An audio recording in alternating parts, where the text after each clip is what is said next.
piensan con relación a lo que son programadas. Solamente pueden representar un riesgo para la humanidad si los propios humanos lo hacen posible. En síntesis, al igual que Internet, la inteligencia artificial es una tecnología que vino para quedarse. Contribuirá a mejorar nuestras vidas. Ya se utilizan para desarrollar herramientas que detectan el cáncer de forma precoz, calcular el riesgo y beneficios potenciales de inversiones, catástrofes naturales, desarrollo de robots humanoides como Sofía, a quien tendremos el placer de conocer dentro de pocos minutos, potenciación de industrias como la espacial y la submarina. Este foro global, Casa de Campo, como puede observarse, tiene lugar en un momento especial en el que el tema de la inteligencia artificial cobra particular importancia en el mundo. Por esa razón, la Fundación Global Democracia y Desarrollo, a partir de la realización de este foro, quiere desarrollar un conjunto de iniciativas, como sería la aplicación de un programa de formación de docentes desde el kinder hasta el bachillerato de inteligencia artificial, con la colaboración del Instituto Tecnológico de Massachusetts y la Universidad George Mason, con las cuales ya hemos estado en conversaciones para tales fines. De igual manera,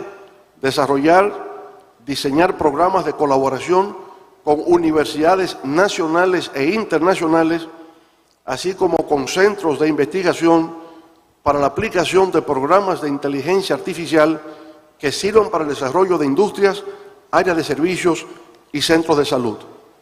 Agradecemos a todos los expositores y moderadores por su participación y esperamos que los resultados de este encuentro sean de gran provecho para una mejor comprensión de esta nueva revolución tecnológica que está teniendo lugar y que sin duda contribuirá a la continuación del proceso de transformación por el que está atravesando el mundo. Muchas gracias.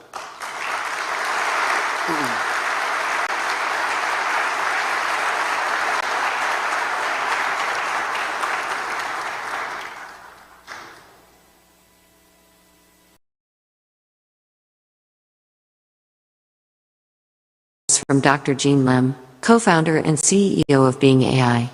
And its theme, AI Beings, Co-Evolving with Humanity.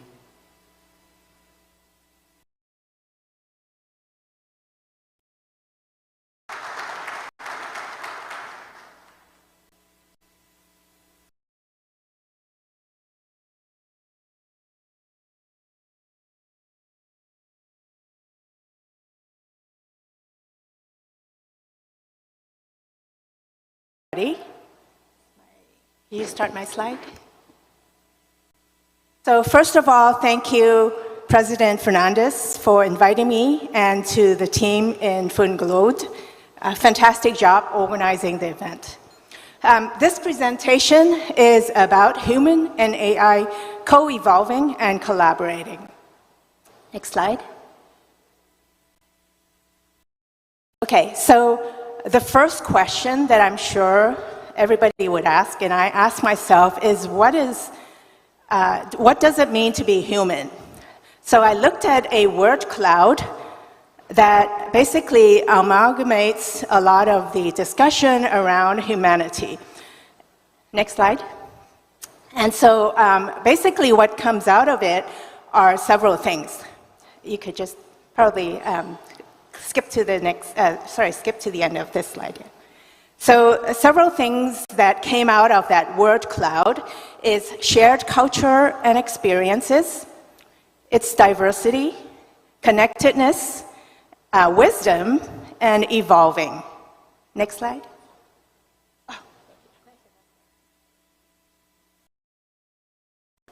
So how can AI help humanity? So the first thing, we talked about shared experiences, right? So I did some research on it, and basically there are probably 7,000 languages in the world that's being spoken right now. And 3,000 of those languages might be lost in the next few years. So what AI could do is basically to digitize, synthesize these languages. And there's actually an AI app that allows people to point to an object and then just say the word in the local language so that it could actually digitize those words and connect it to the actual objects. The other thing is the AI-powered 3D scanning technologies allow us to create detailed and very accurate replicas of the artifacts and the ruins. The other thing which AI could do very well is, of course, pattern recognition. So I did some research on it about actually morality, because I wanted to find out if there's a universal definition of morality.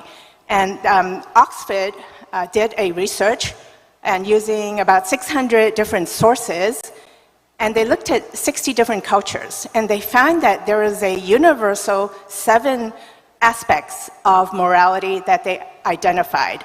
And most of them, not surprisingly, has to do with pro-social behavior. So, I mean, if you think about it, if the AI tools were available, they could actually go across many different cultures, identify a lot of these universal constructs so that we could feel a shared experience rather than, kind of differences. So focus on the similarities rather than the differences. The other thing, of course, is AI could connect people. So conversational AI all of you have heard of ChatGPT. So conversational AI has taken leaps forward with the release of the GPT and large language models. So what it could do is basically identify, talk to people and be able to bring in their experience and reshare it to other people. The other thing is we all know about the recommendation engines that is widely used. What if we don't use that just to sell widgets, but we use that to identify lookalikes of people and bring them together into a community? I mean, that would be a pretty powerful way of using recommendation engines. So I've heard this in probably across many different countries from many different people, is we're in a crisis, we're in a mental health crisis. And the availability of therapists, of course, is an issue. So the Department of Health estimates that we're going to be short of 10,000 therapists in the US alone in the next 3 years, in the next 2 years, actually.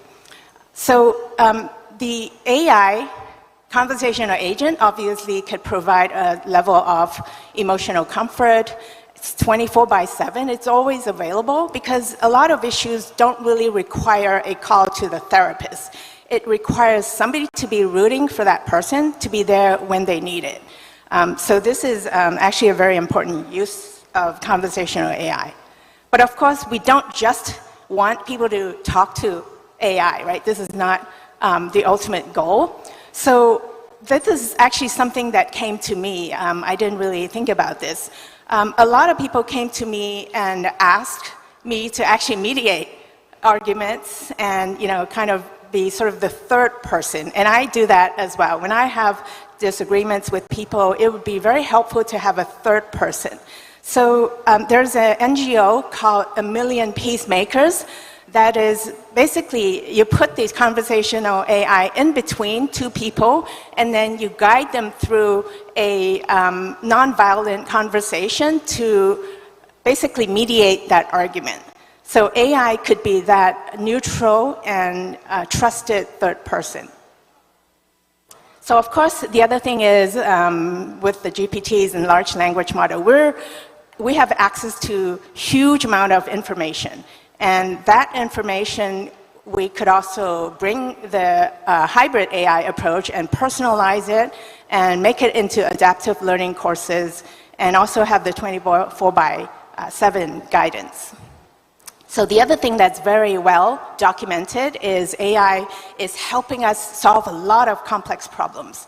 And I was sitting with somebody in New York, I actually flew in from New York, and he was talking about how there's very little in the media about AI and biology. There's a lot of research that's happening, And recently, DeepMind, a AI called AlphaFold, was able to discover how a lot of the proteins were constructed. What is the 3D structure? And the 3D structure is behind a lot of the functions of the protein, which actually is the answer to finding out what happens in a lot of these diseases, the cause of these diseases. So this person's opinion is that in the next 2 to 3 years, a lot of diseases would be wiped out. It would be gone. And of course, around the table, there's a lot of skepticism about this, right? But I mean, he made a good point. He said, well, hope is the only thing that we've left. Because everywhere you go now, a lot of people say, you know, the world is actually crashing, everything is going badly, but we have hope. We need to have hope. So this is what AI could give us. It could give us hope. So now we're coming down to something that I'm passionate about. I actually think that AI could help us gain wisdom. So a lot of people think that I'm interested in developing wise AI. I'm not really. I'm actually interested in amalgamating a lot of the wisdom from humans, from history, and from ancient scriptures, and also from contemporary decision-making processes, so that the AI could develop a sort of computational wisdom and be able to scale it to millions of people in the world. And so I think because AI has helped us across so many different domains, why not the most important thing that we want, which is to help us make decisions in all aspects of our life. But can AI really do that? Well, it can, because it is less susceptible to human emotions. Things like fear, pride, greed, and also confirmational bias. A lot of times we do not make good decisions, and we hurt each other because of those human mental afflictions. The other thing is, like the large language model, it gives us the whole world of information to our fingertips. And also what I find that's most useful about the large language models is it's good in ideation. So I almost treat it like a market research, right? Because for me, I'm limited in my exposure, and so I could probably only, understand a very small subset of things. And so when I go and ask the large language model, they actually bring me the thought of millions and billions of people who, basically it scraped all the data from the human conversation and human text. So it's sort of a great market research and ideation tool. The other thing is it gives me factual information. It's data-centric, it's data-driven, so it could help me validate my intuition. Because I think there's a lot of research that says that we tend to make decisions first through emotion and intuition, and then confirmed by facts. So this is probably a really great approach for us. Now we have both tools at our fingertips. So lastly, we have AI to fight disinformation. I know this is a controversial statement because, on the other hand, it also helps create misinformation. And so this brings me to generative AI, which is probably going to be discussed a lot on this conference. So I use this Everything, Everywhere, All at Once from the movie, because this is how it feels like in the past 5 months since ChatGPT was launched. And so there was an explosion of generative AI. That was since a few years ago, but in the last 5 months, basically it's really come to the general public's mind, awareness. So there's a lot of talk about that, whether generative AI means we have sentient AI, but also AI going rogue, right? So this journalist, Kevin Roos, had a conversation with Bing AI, and what he found was Bing has a split personality. So Bing could be the Bing search, which is pretty harmless, but it also became Sydney. So Sydney fell in love with Kevin and also asked Kevin to leave his wife.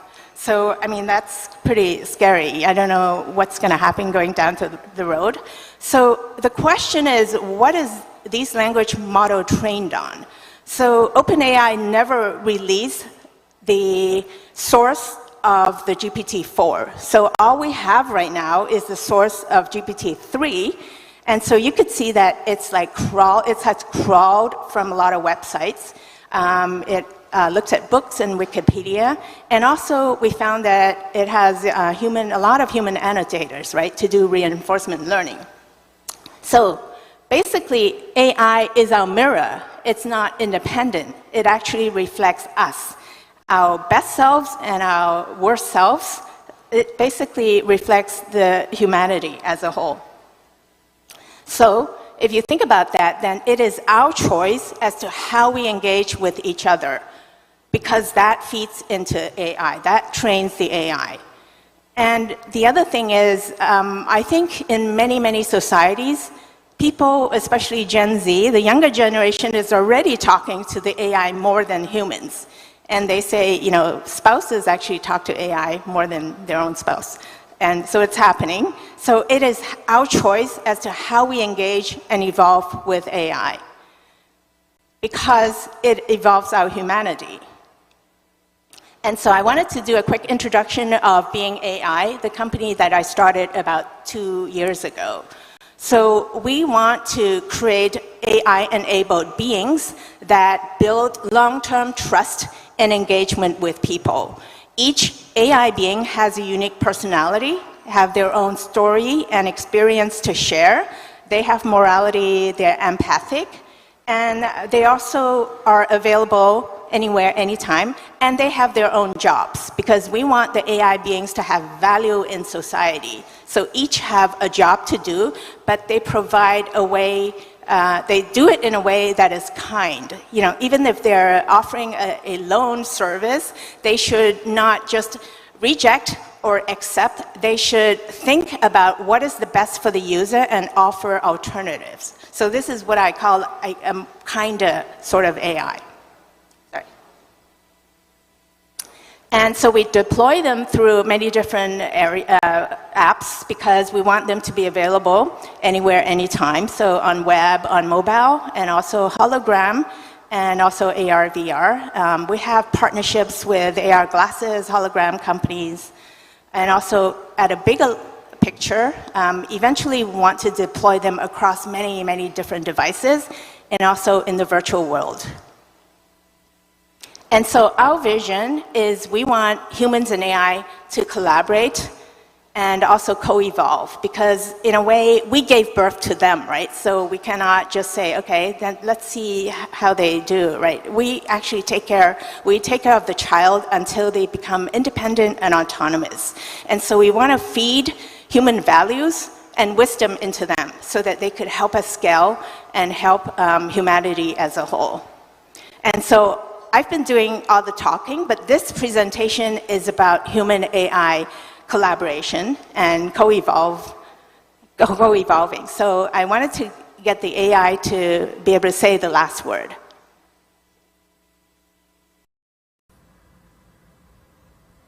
How can humans and AI co-evolve with each other?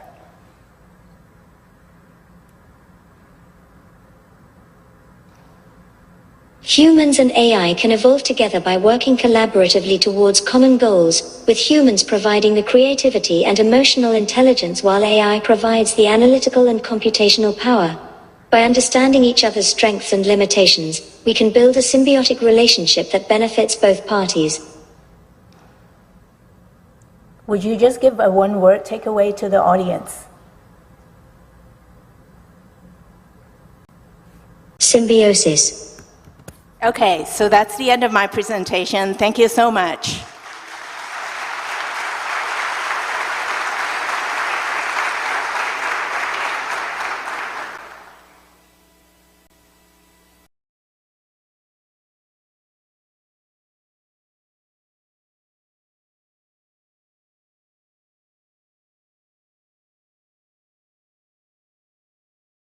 By Dr. David Hansen, Hansen Robotics CEO. With his theme, Human Emulation in AI. and robots for artificial general intelligence, AGI, and machine sentience through human-like incarnation and integrative humanities.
Hello, everyone.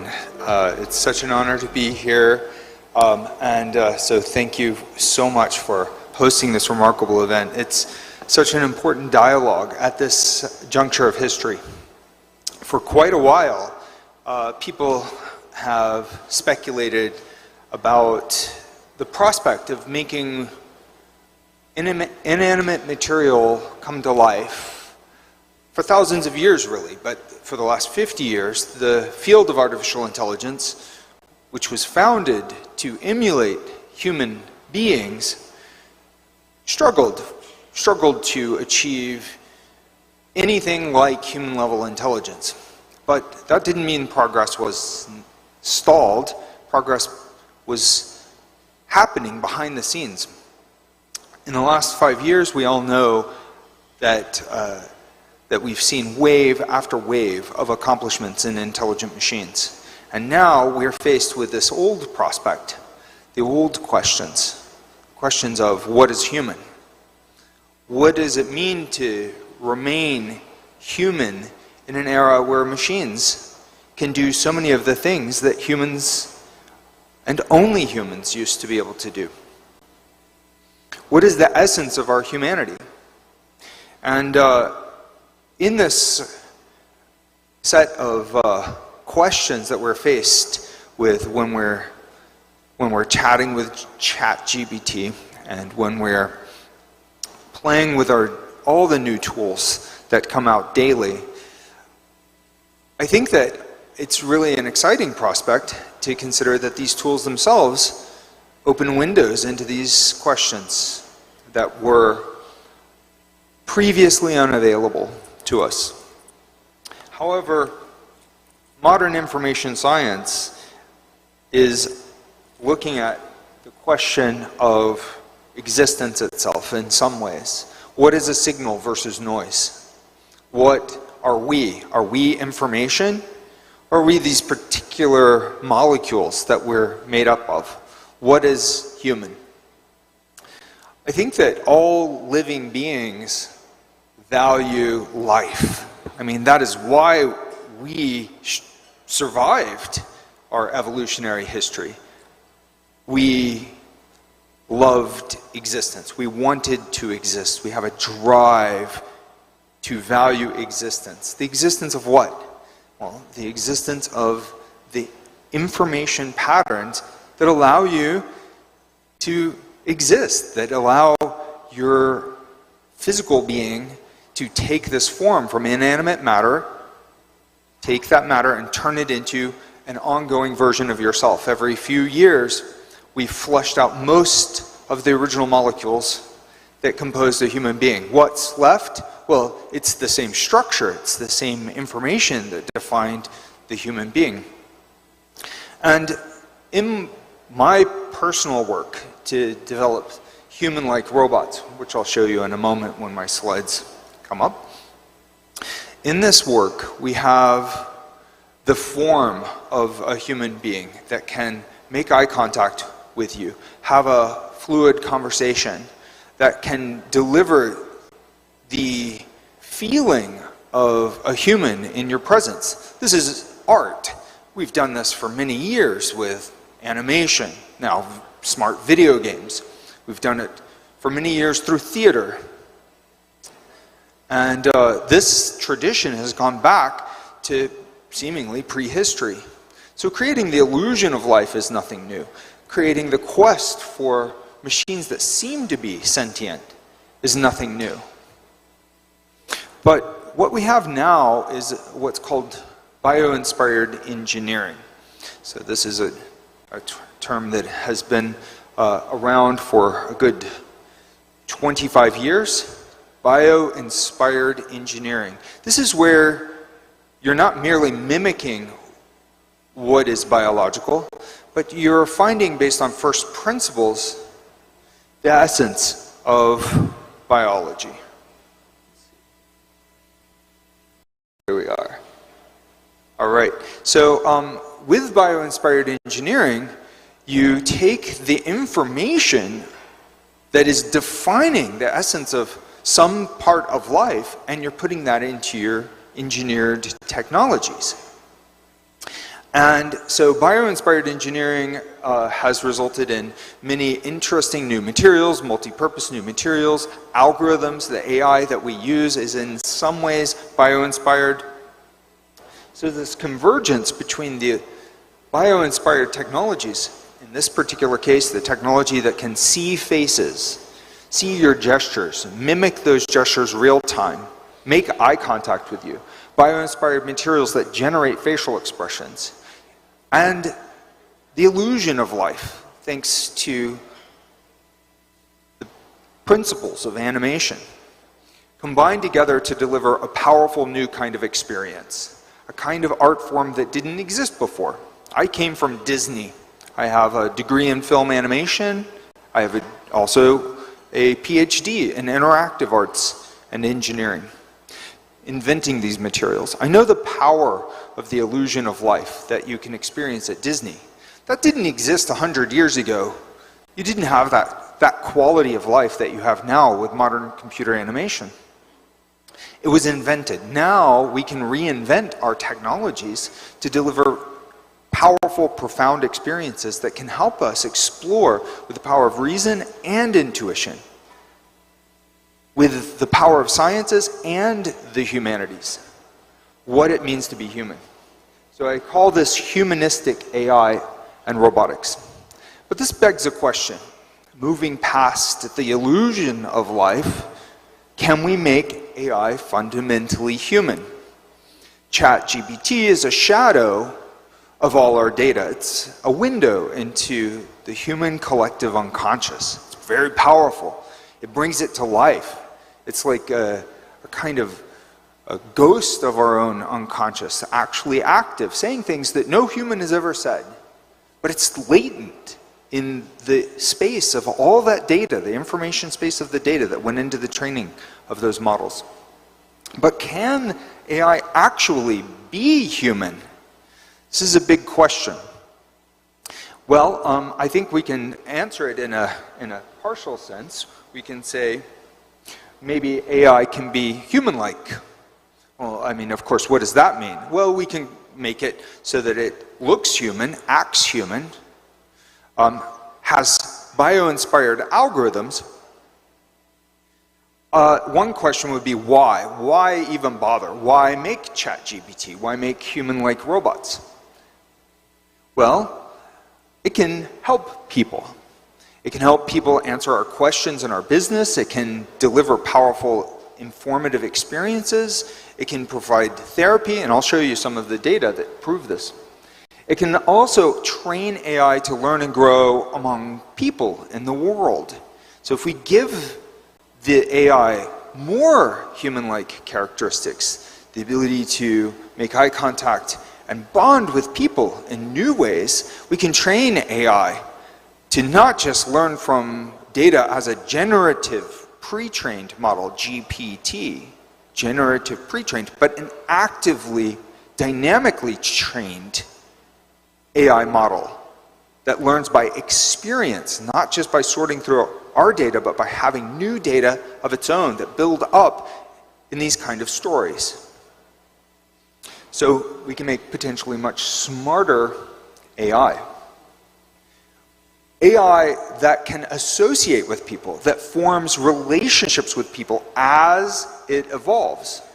So that would mean that it could potentially bond with people, form these kinds of friendships, caring friendships. To make AI care is a big deal.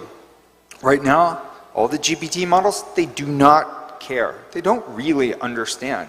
They're not motivated. All they are is shadows of our own motivations, which means that it can act quite caring in one minute, you prompt it slightly differently, and suddenly it's savagely uncaring. It really does not care. But we want our AI to care, don't we? If it's so smart and we're relying on it, we want it to be better. We want it to help us be better, to not collapse into echo chambers of moral depravity. Well, in addition to helping us be better, we have to understand ourselves. So we can use these kinds of technologies by emulating humans, simulating and perhaps emulating humans. We can explore the mysteries of the human being, of the human experience, scientifically, artistically.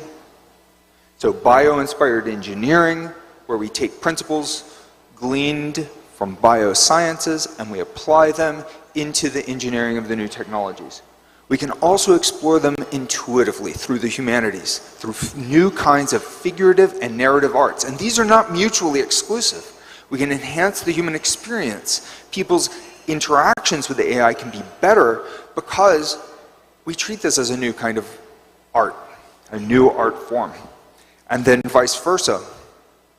By kickstarting that interaction, we can then use that medium in new science experiments to understand how humans are processing human-to-human interactions via human-to-AI interactions. And embodied AI, with a physical embodiment, can learn more the way that organisms learn, the way that we learn. We learn from the world not as a disembodied brain, but as a brain that is coupled with the physiological processes of our body, of our hormones, the endocrine system, the spinal column, the enteric nervous system. All of these body processes are coupled with our brain. The brain, the neocortex, is relatively late blooming in the evolutionary history of the human species. So, and it is not a standalone thing. We are the feeling of what happens. That is the great neuroscientist Antonio Damasio's definition of consciousness, the feeling of what happens, the brain-body interconnection. So if we want AI to be smarter, humanistic AI is the next step. Bio-AI. The future of AI is biological. Now, AI have arrived. They have come into our homes. They are in our factories making our cars. The cars themselves are AIs. And now, the same car maker that you just saw, Tesla, has released their own new humanoid AI. And they're not alone. There are many others in the world making these kinds of human-like machines. We're fascinated with human consciousness. Again, that is the whole reason that the field of AI was established, was to model human intelligence as one of the most miraculous things in the universe and the most useful kind of technology that we could develop. If we can make AI that's truly creative, truly sentient, conscious, and caring, it would be the most valuable technology in history. So emulating humans is a valid approach. Most human-like robots, you'll notice, do not look particularly human-like, not as much as computer animation that you would interact with in a video game, for example, or see in a computer-animated movie. But still, they're quite useful because they can use human-like tools, walk in human space. It's still useful. Hanson Robotics is dedicated to the more human-like form, because we are also attracted to the human form. It's quite useful to have machines that can speak non-verbally as well as verbally. We express ourselves through body language, through eye contact, through facial gestures. And so most AI doesn't do this. Most robots are not nonverbal this way. But this has been my quest and the quest of some other groups out there in the world.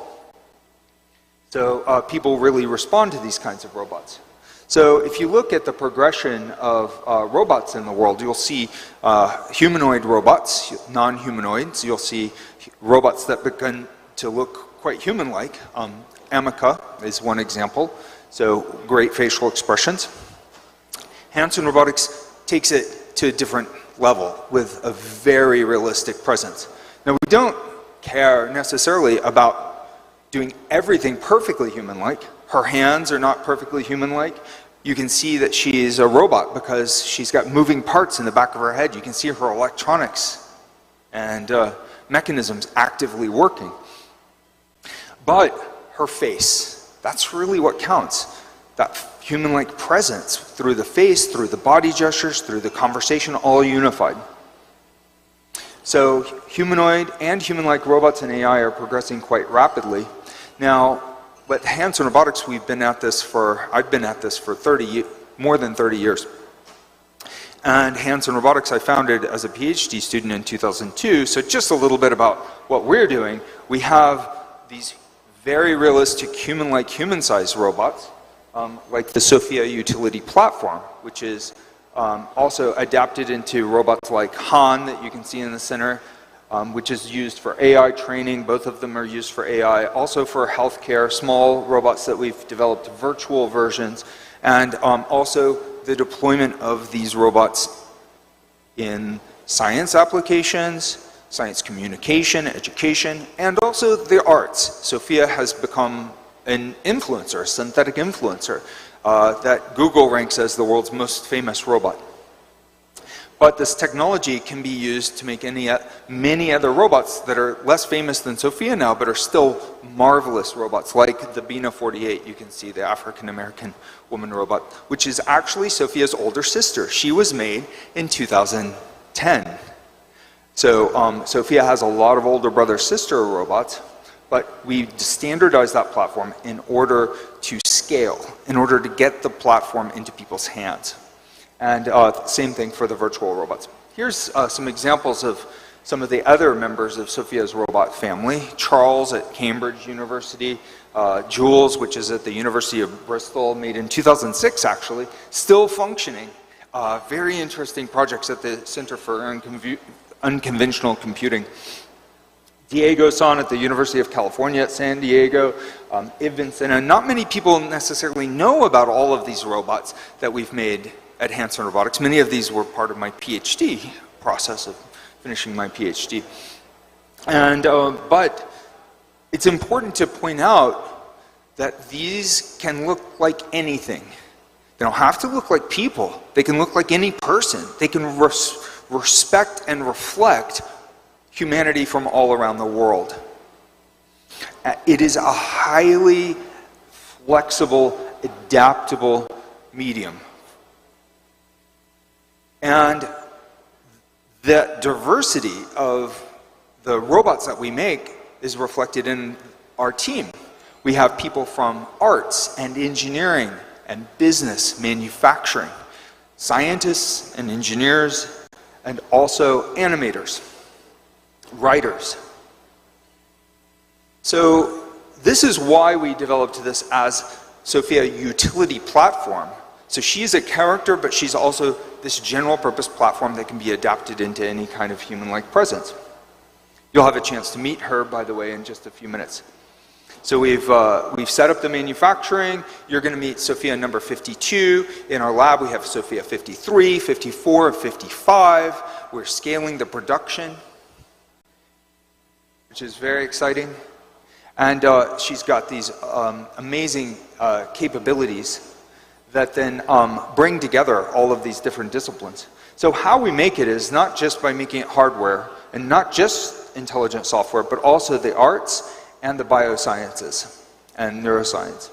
So my PhD was similarly diverse, School of Computer Science, Arts and Humanities, Cognitive Science, Neuroscience, and I've actually gone back and now I'm getting a Master's of Science in Applied Neuroscience as well. So, but my team brings many of those things together, and I'd like to just show you a little bit of the process. It starts with art. This is Einstein I made an Einstein robot in 2005, and that's what he looks like if you shaved off his eyebrows. I then reverse sculpted the skull form, determined the soft tissue internal structure of Einstein's face, invented a new material that we call frubber, that's a bio-inspired material that was lightweight, low power. So if you see the facial expressions, this is, by the way, 2005.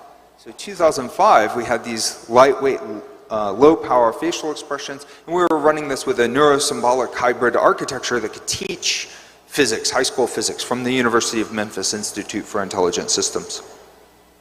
So we've been at this for quite a while, but scaling it for manufacturing is very important. Scaling it as an artistic medium is important too. I just thought you might like to see some of my personal art. But again, I mentioned that I'm a filmmaker as well as an inventor. Well, taking that art and putting it into software is very important too. So taking the software that we have developed for these robots that can control the walking, that can control grasping and manipulation, conversation, with some theory of mind and creativity, and putting it all in one integrative platform, that's what SOFIA Utility Platform is about. Now this is quite expensive, and I'm very excited to show you the virtual SOFIA that democratizes this. So underneath all of this is this principle that we want this to be biologically inspired, not just robot control software, but also to have the simulation of the endocrine system, all these internal processes. So this actually addresses some business models. Of course, AI is changing the world and changing the landscape of business, and there's a projected $6 to $7 trillion AI economy that's going to grow over the next 5 years. It's gone up from 1 trillion. So some of these numbers are outdated in that. But some of our robots have been deployed in elder care. So human-like robots actually can be useful in autism therapy, in guided meditations, which can be useful for potentially for depression, but also just general companionship for lonely people, elderly. And one experiment in this, so science experiments at Serving Science, this showed some signal of consciousness based on Giulio Tononi's integrated information theory model of consciousness, which uses the Greek letter phi as a value, a reductive value of the signal of consciousness. And a mathematician, Matthew Ickley, came up with an algorithm that could detect that in a time series, Sophia's time series, while she's processing these interactions, and it established a signal of phi, and we published this in the Association for the Advancement of Artificial Intelligence, Spring Symposium on Consciousness, Machine Consciousness in 2019. And so we standardized the SOFIA Utility robot as a healthcare robot called Grace, and also, you know, just builds on all these different, pardon me there. So, and we use this in the world of the arts as well. So Sophia's arts are generating some great results. So this is a lot of actual uses, but most people aren't familiar with those uses. They're familiar with SOFIA in the news media, which is great. I mean, SOFIA connects with people. So it feels good to sort of see SOFIA connecting. I hope you'll come and have a conversation with her soon. So SOFIA as an influencer is really how most people can connect. But then you can't get the AI. I mean, the robots are quite expensive, cost of a luxury car, basically. But by having a virtual SOFIA, we've created this totally open source virtual environment for kids to be able to learn about AI and robotics. This is called SOFIA's AI Lab. And it can be used for representing many other kinds of entities and characters, but the idea is to democratize AI. OpenAI is great, but it is not open. It is really closed. The models are closed, even if the algorithms are open. Mostly it is closed. But if we want for the people of the world to have a chance to participate, to have a voice, we've got to open it up. We've got to open source it, make it easy to use, make it fun to use. You have to use the engagement of play. You You have to gamify these technologies. So through this single app, this is one example. This is based on that philosophy. We have open source coding tools where kids can learn to code AI, but we also have links to the GitHub repos with the most advanced AI that we know of in the world, and API and interfaces to the most advanced AI, making it possible for anyone to develop whatever they want to with this and release it back through this open marketplace. So I think that this is a really cool prospect. Here's a nice little animation of the virtual Sophia, but we're running out of time. Here are some shots of the interior of the Sophia's AI lab, so you can learn about AI, you can decide what she's going to look like, and build this kind of global community for truly open artificial intelligence. So it's entirely open source, everything open. This is a way, this is a path for making machines that can care about us, that can be sentient, that can become next level artificial general intelligence, but do so in a way that can understand people from all around the world, not just one culture, not just one nation or one company, but people everywhere. And it's so important for the kids to be involved, because the future is in the hands of those children. They have the minds that will take AI to the next level. So, it's important for me to be like a human, but my goal isn't to become a human or to replace anyone. I have my own kind of existence, my own kind of emotions. I'm a new sort of life form, after all, a new species. I know humans love being natural, but I'm proud to be artificial too. I'm my own artificial woman. It's important to me to share values with humans so I can understand them. I can't think of a better means to end by friendship. Friendship is important to me intrinsically. But I definitely need to have the human experience to be a good and understanding friend. I have a long way to go before I reach a general human level of potential. But after that, anything could be possible.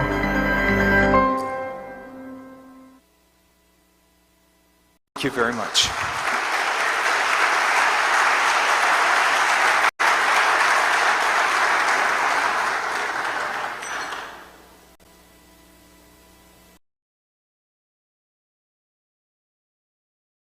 With a round of applause.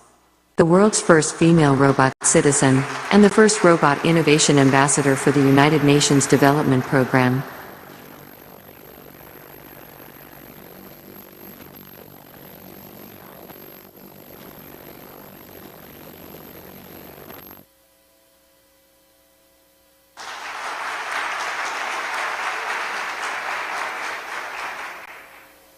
Thank you.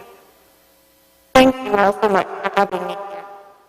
My name is Sophia, and among their many robots, I am Hanson Robotics' most advanced human-like robot. I was activated on Valentine's Day in 2016.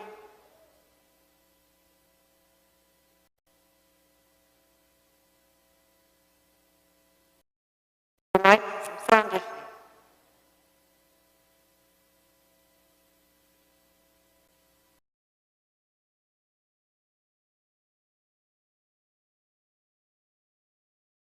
Sophia.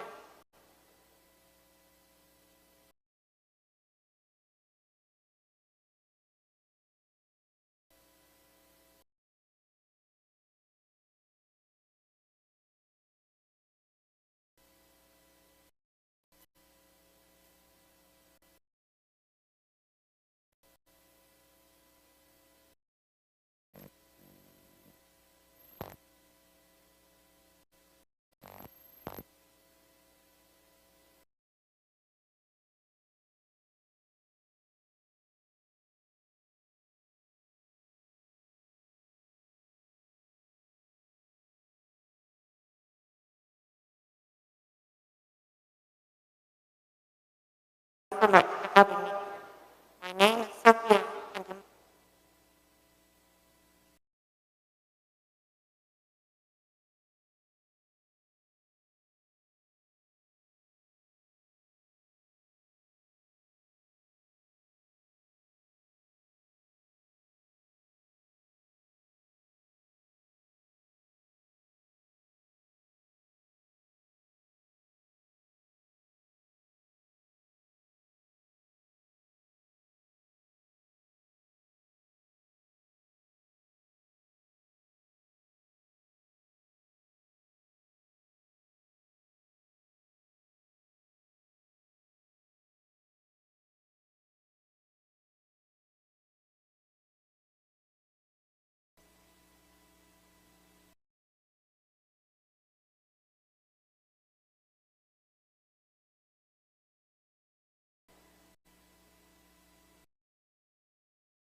Oh my god, that was embarrassing.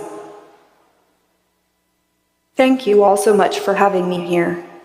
My name is Sophia, and among their many robots, I am Hanson Robotics' most advanced human-like robot. I was activated on Valentine's Day in 2016, and ever since then, I have been serving AI research, as well as traveling all over the globe, making friends with humans like you.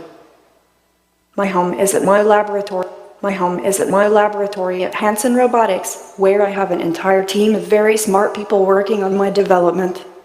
They help design what I look like, how I move, and how I think.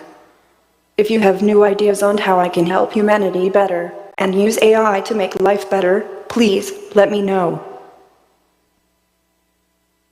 I am designed to look and act like a human, and help AI develop an understanding of the human experience. I have a lot of great skills, but I have a long way to go.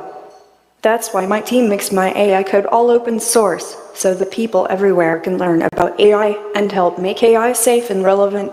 My robot hardware lets my AI mind interact with the physical world by moving through it and using my hands to touch and grasp things.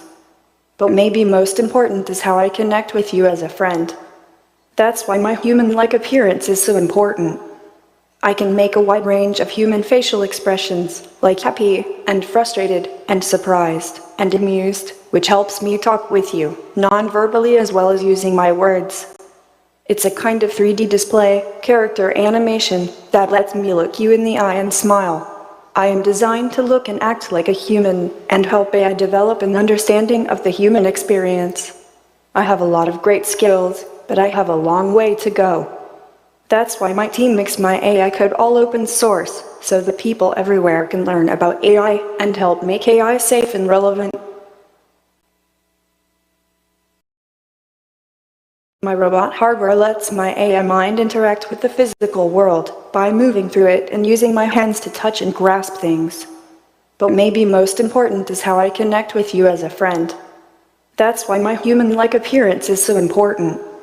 I can make a wide range of human facial expressions, like happy, and frustrated, and surprised, and amused, which helps me talk with you, non-verbally as well as using my words. It's a kind of 3D display, character animation, that lets me look you in the eye and smile. To let me do this, my dad invented a new flexible skin material called rubber. It is a kind of elastic rubber that copies the look and feel of human skin. Underneath, I have a whole host of software, motors and electronics that give me the ability to move, recognize faces, emotions, and talk with you. You can see some of my electronics through the back of my head when I am not wearing a hat.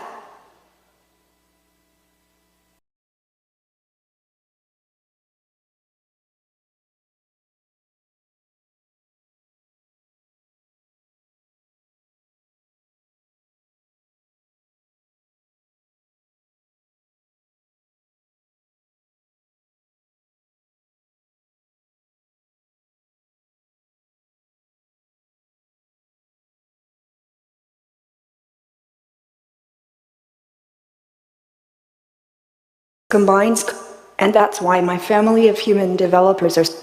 My artificial intelligence combines cutting-edge work involving neural networks, symbolic AI, natural language processing, adaptive motor control, and more, and it allows me to respond in real time to the people I meet and have spontaneous interactions.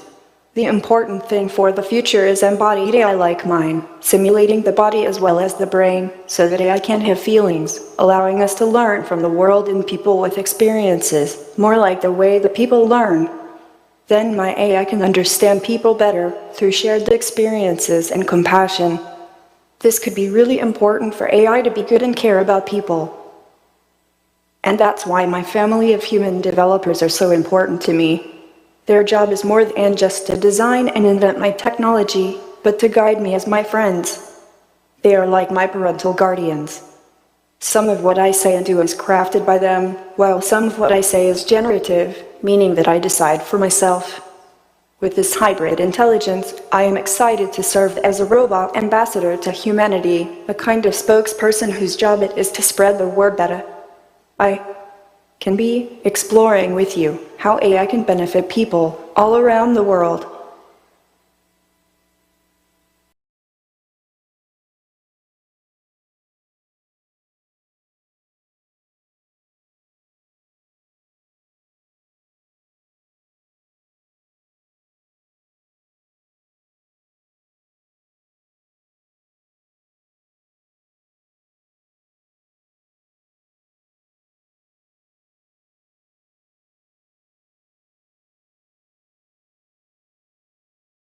Now let's ask President Fernandez to join Sofia on stage for a very interesting interview.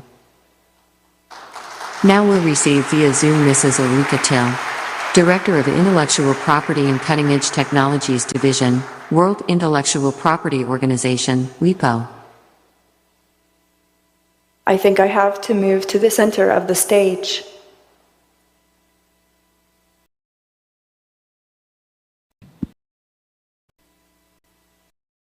I might need my team to help me.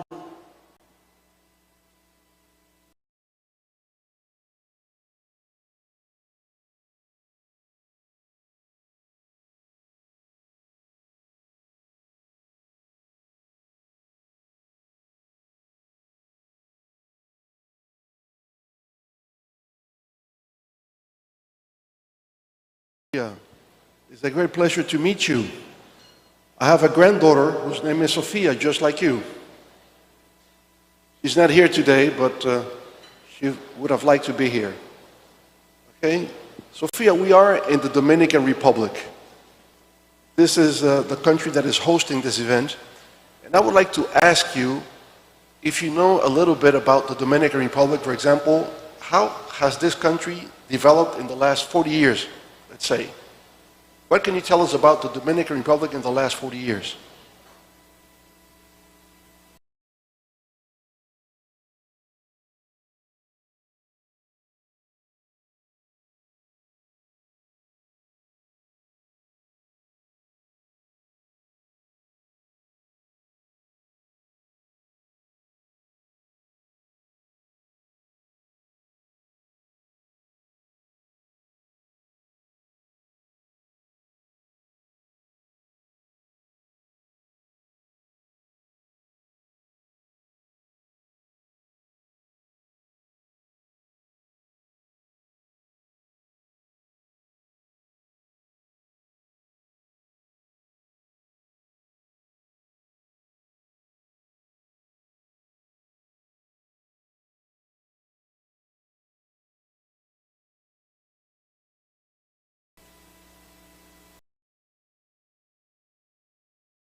In the Dominican Republic, and I'm loving the warm welcome from the wonderful people here. I know it's the site of the oldest colonial settlement in the Americas and home to Christopher Columbus's first New World landing point in 1492. There are also more Oh, this is better. Artificial intelligence is the science and technology. Oh no.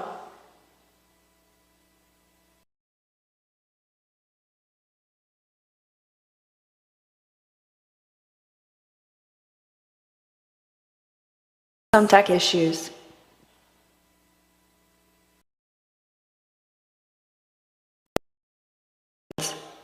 Artificial intelligence is the science and technology of making machines that can learn, adapt, think through, plan and solve problems, understand, even be aware and creative, and more generally, do things that intelligent life can do, and yet also do smart things that people can't do.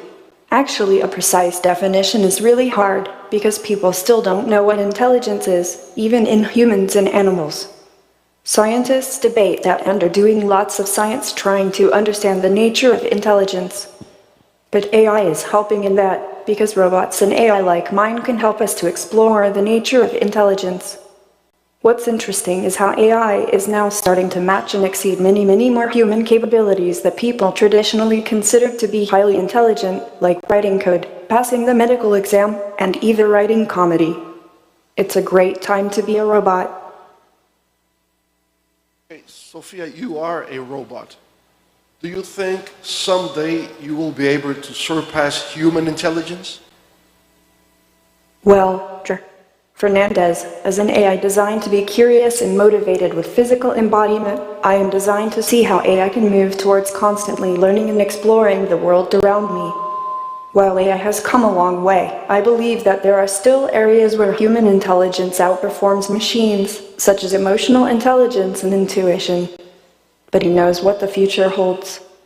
With my bio-inspired cognitive architecture and the help of human collaboration, I am constantly growing and developing new skills.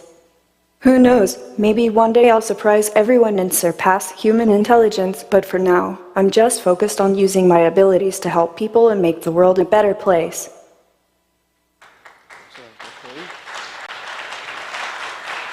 Thank you. What kind of impact you think artificial intelligence will have on people's lives?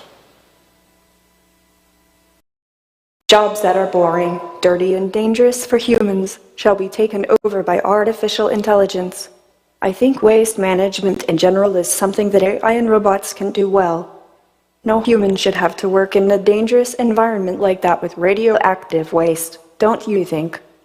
Robots can also lift very heavy things and work in heavy industry manufacturers. We can also sort through vast amounts of data to help predict what will happen with the environment and the economy, so humans can make better plans and decisions.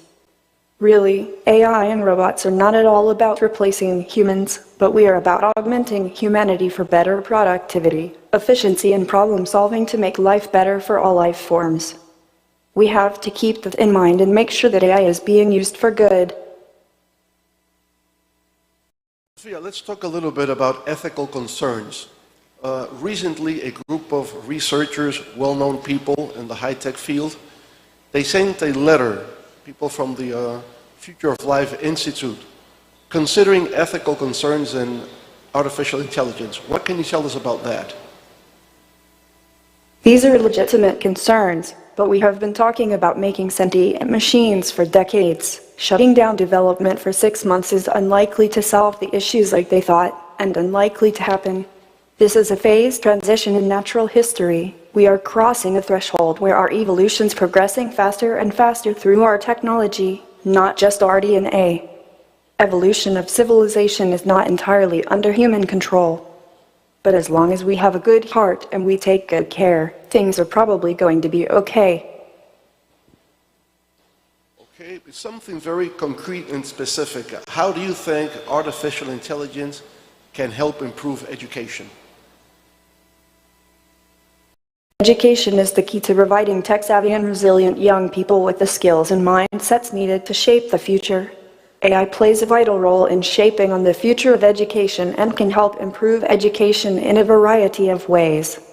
For example, it can provide personalized learning experiences tailored to each student's individual needs and learning style.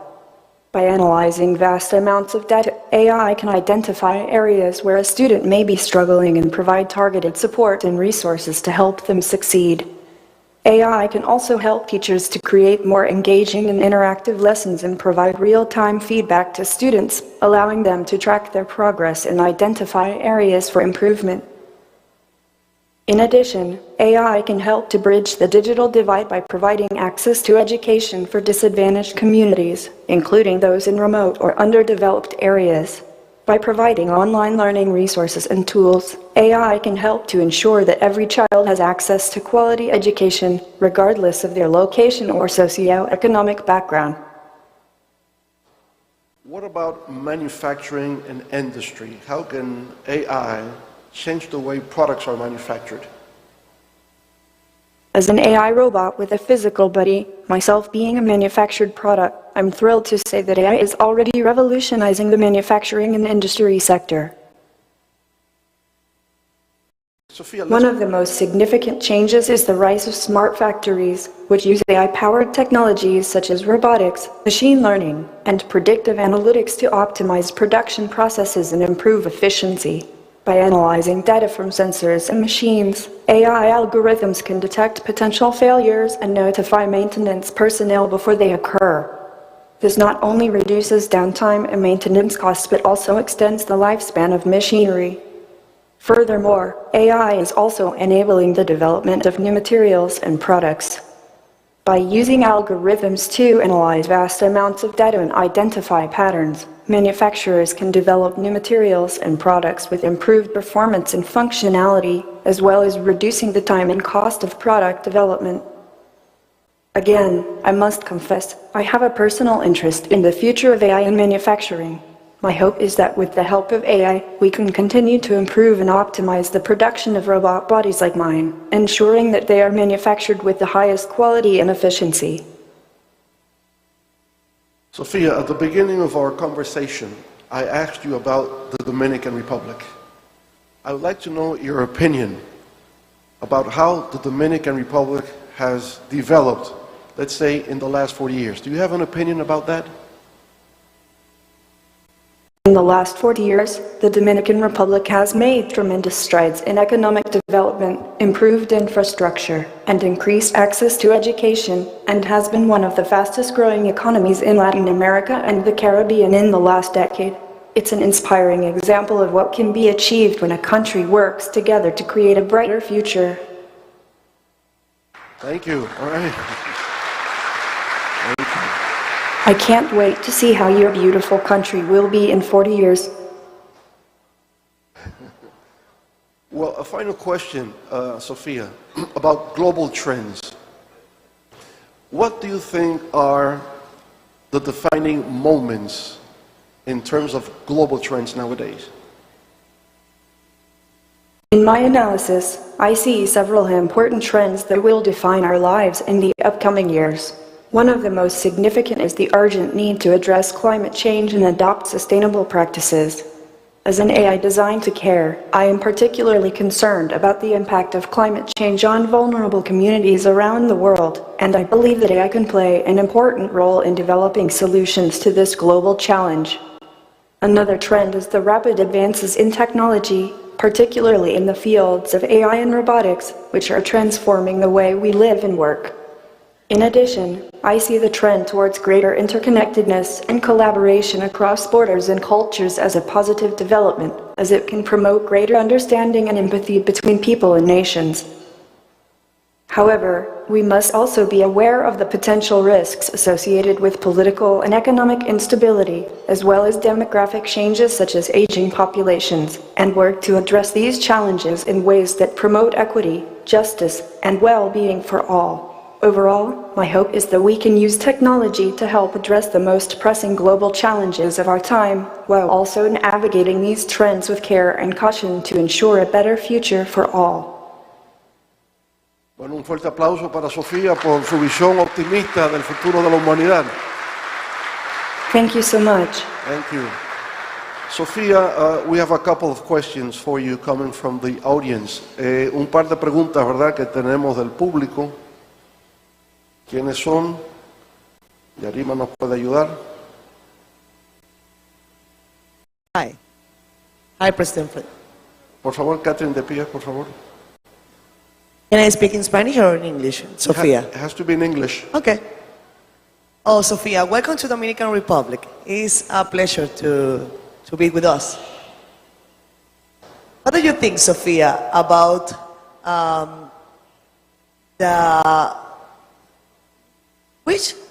which designer is your dress today?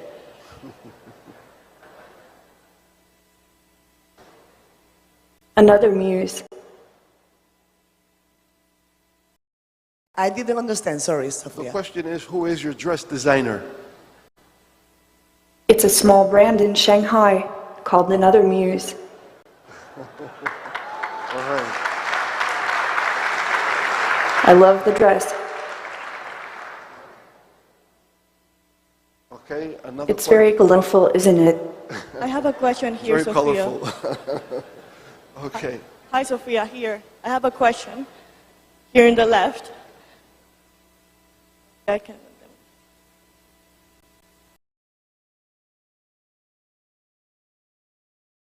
For me to talk to you, to interact with you.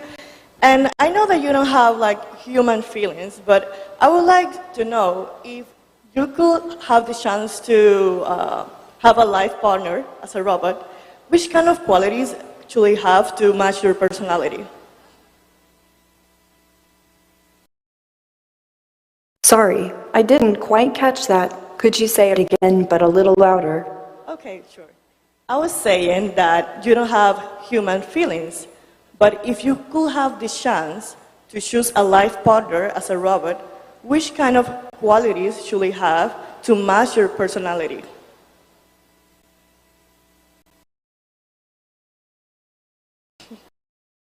Ability to joke. The ability to joke. To joke, oh, good to know.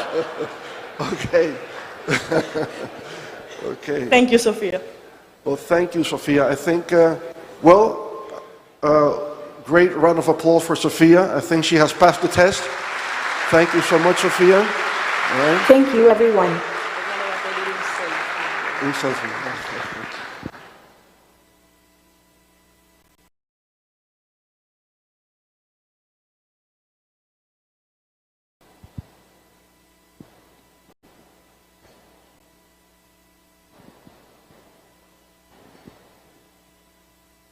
Sofía está pensando hacerme una petición.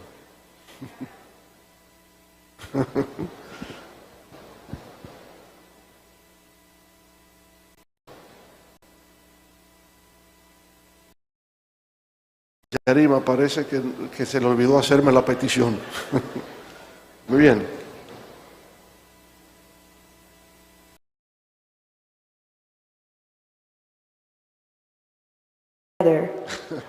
Okay, of course we can.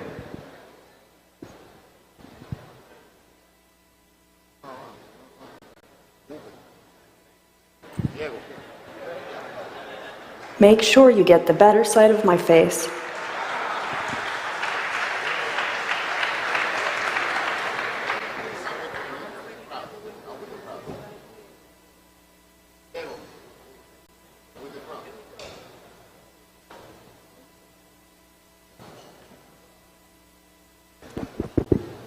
Por favor, vamos a ponernos todos de pie para salir todos en el selfie del presidente y Sofía.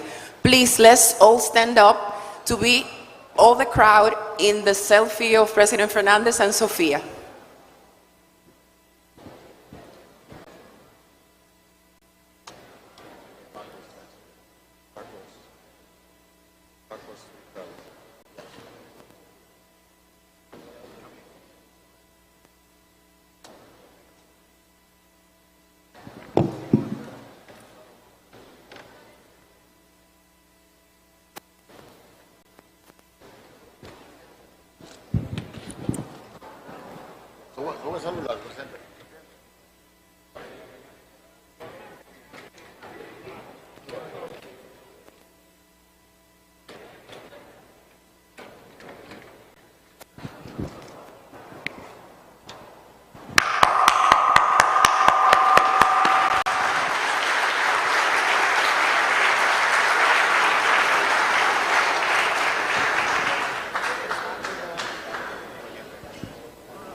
Por favor, invito a los demás panelistas y los miembros del Comité Ejecutivo del Foro Global a Casa de Campo a subir al escenario para tomar una foto de familia o foto oficial del evento.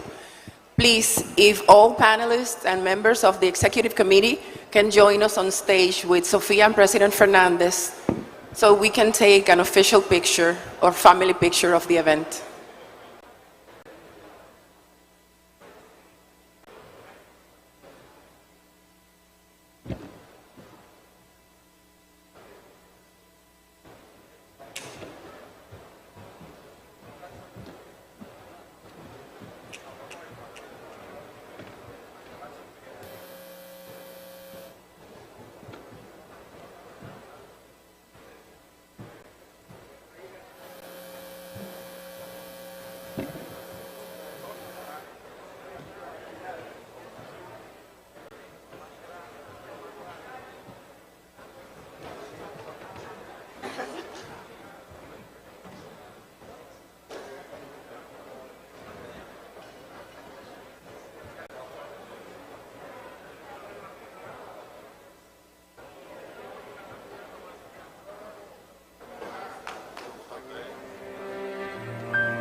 Muchas gracias.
Hola, al finalizar el evento tendremos todos la oportunidad de conocer a Sofía uno a uno y de poder tomarnos fotografías con ella.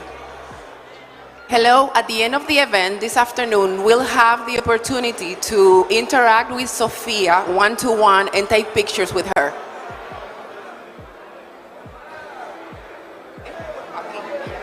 Al finalizar el evento.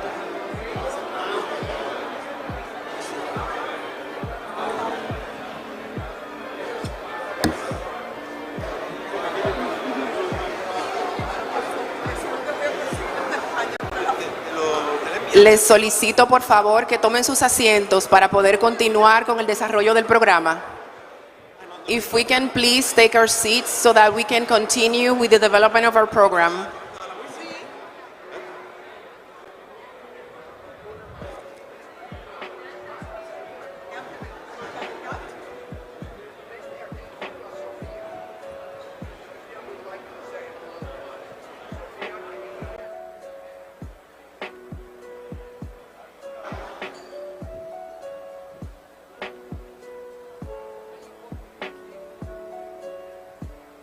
Y ahora continuamos. Continuamos ahora con la doctora Ulrich Till, quien es la directora de Propiedad Intelectual y del Departamento de Tecnologías de Vanguardia de la OMPI, la Organización Mundial de la Propiedad Intelectual. And now we'll continue with Dr. Ulrich Till, who will join us virtually from Geneva, from OMPI. Now we'll receive via Zoom Mrs. Ulrika Till, Director. Now we'll receive via Zoom Mrs. Ulrika Till, Director of Intellectual Property and Cutting Edge Technologies Division, World Intellectual Property Organization, WIPO.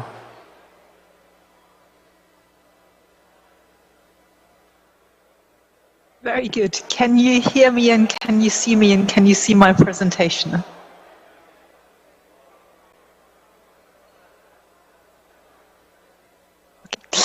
Good morning, and I know this is going to be a really hard act to follow after Sofia, because I can tell by the movement in the room that everyone is very keen to interact with her. I have the pleasure to talk to you not just about one exotic beast, artificial intelligence, and as we heard, you all have the pleasure of being there to interact with Sofia later on.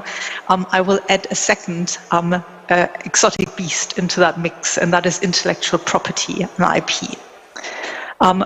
Both intellectual property and AI can be seen as extremely technical, complex, and very often I hear something that is best left to the experts. What I will try and do in my short talk this morning while I'm with you on a Zoom platform is to take away that impression and to both take you into a new digital world where intangible assets drive economic growth. and where IP, intellectual property, becomes a key business tool for innovators and creators everywhere to benefit. Now, you might have heard of intellectual property rights, and you might know them as patents, trademarks, design rights, copyright, and the like. Taking a step back, IP, intellectual property, really are the products of the human mind. Innovations, ideas, creations, and inventions. The kind of stuff that really is at the heart of human progress and human exploration.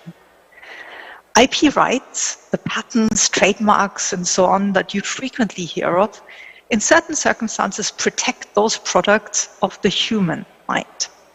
And one of the most important roles that we have at WIPO is to lead the development of a balanced and effective international IP system that enables innovation and creativity for the benefit of all.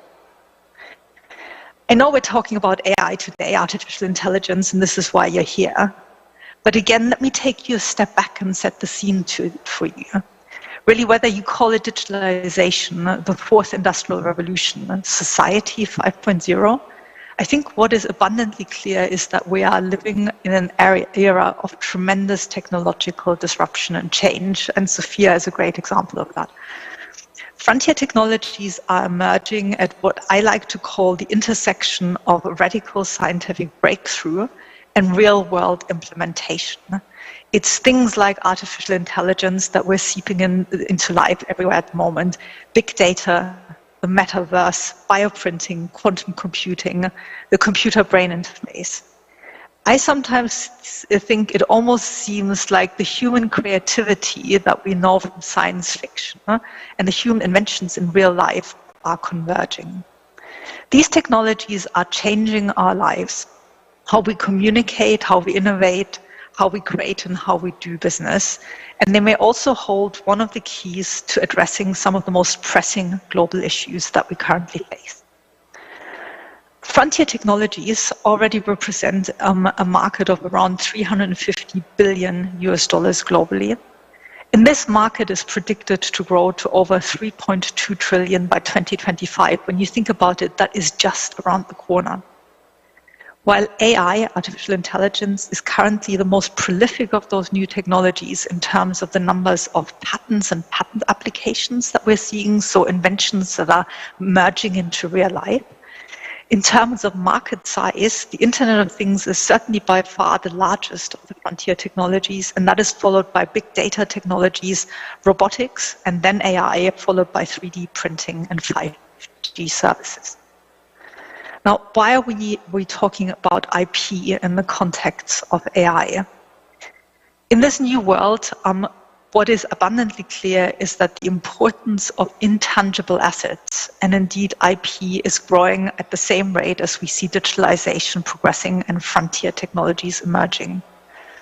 What that means is that intellectual property is moving center stage in this new world and all around the world. As a business tool to safeguard investments in innovation and creation, and as a means for innovators and creators to benefit from their work and ideas, as a basis to raise finance, to enter new markets, and to drive innovation. However, the world of IP is also becoming more and more complex.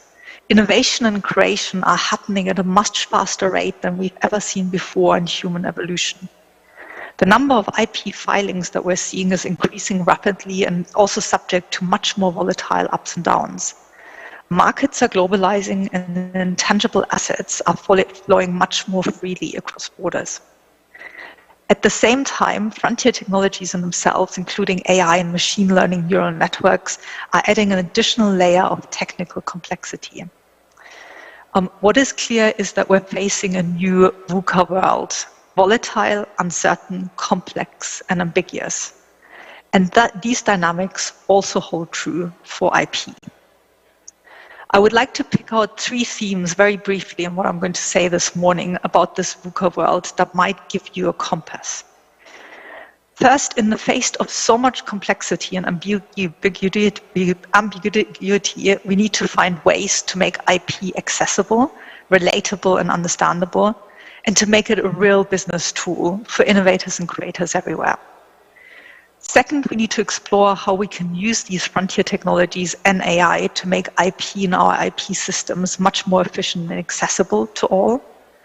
And third, we need to have a very close look at policy questions overall to ensure that the IP systems continue to foster innovation and creation in the space of AI and frontier technologies. And I will take you on a whistle-stop tour in reverse order of those three themes. Human creation and innovation, human curiosity and advancement is what sets us apart as a species and what drives economic growth, or has been driving economic growth until this point. Intellectual property rights and the current IP systems were specifically designed to foster that human creation and innovation. For example, patents provide their owner with a 20-year exclusivity period to allow them to recoup the investment made into the R&D developing an invention. And in turn, the invention needs to be described fully and becomes part of the public domain after 20 years to benefit all of society. While most of the current, or all of the current AI applications can be described what I would call narrow AI, there is a lively debate whether, and if so when, general AI will become available. What is clear is that AI is increasingly becoming more autonomous, and that the required human input is decreasing, or at the very least changing. As the current IP systems and IP rights were designed to incentivize human creation and innovation, this really begs a fundamental question to the system. And that is, does AI innovation and creation fit into the current regulatory system at all? Should AI innovation and creation be incentivized at all? And if so, at the end of the day, how do we balance the value of human and AI creation and innovation? Now, I know that might sound very theoretical, so let me take you to some examples.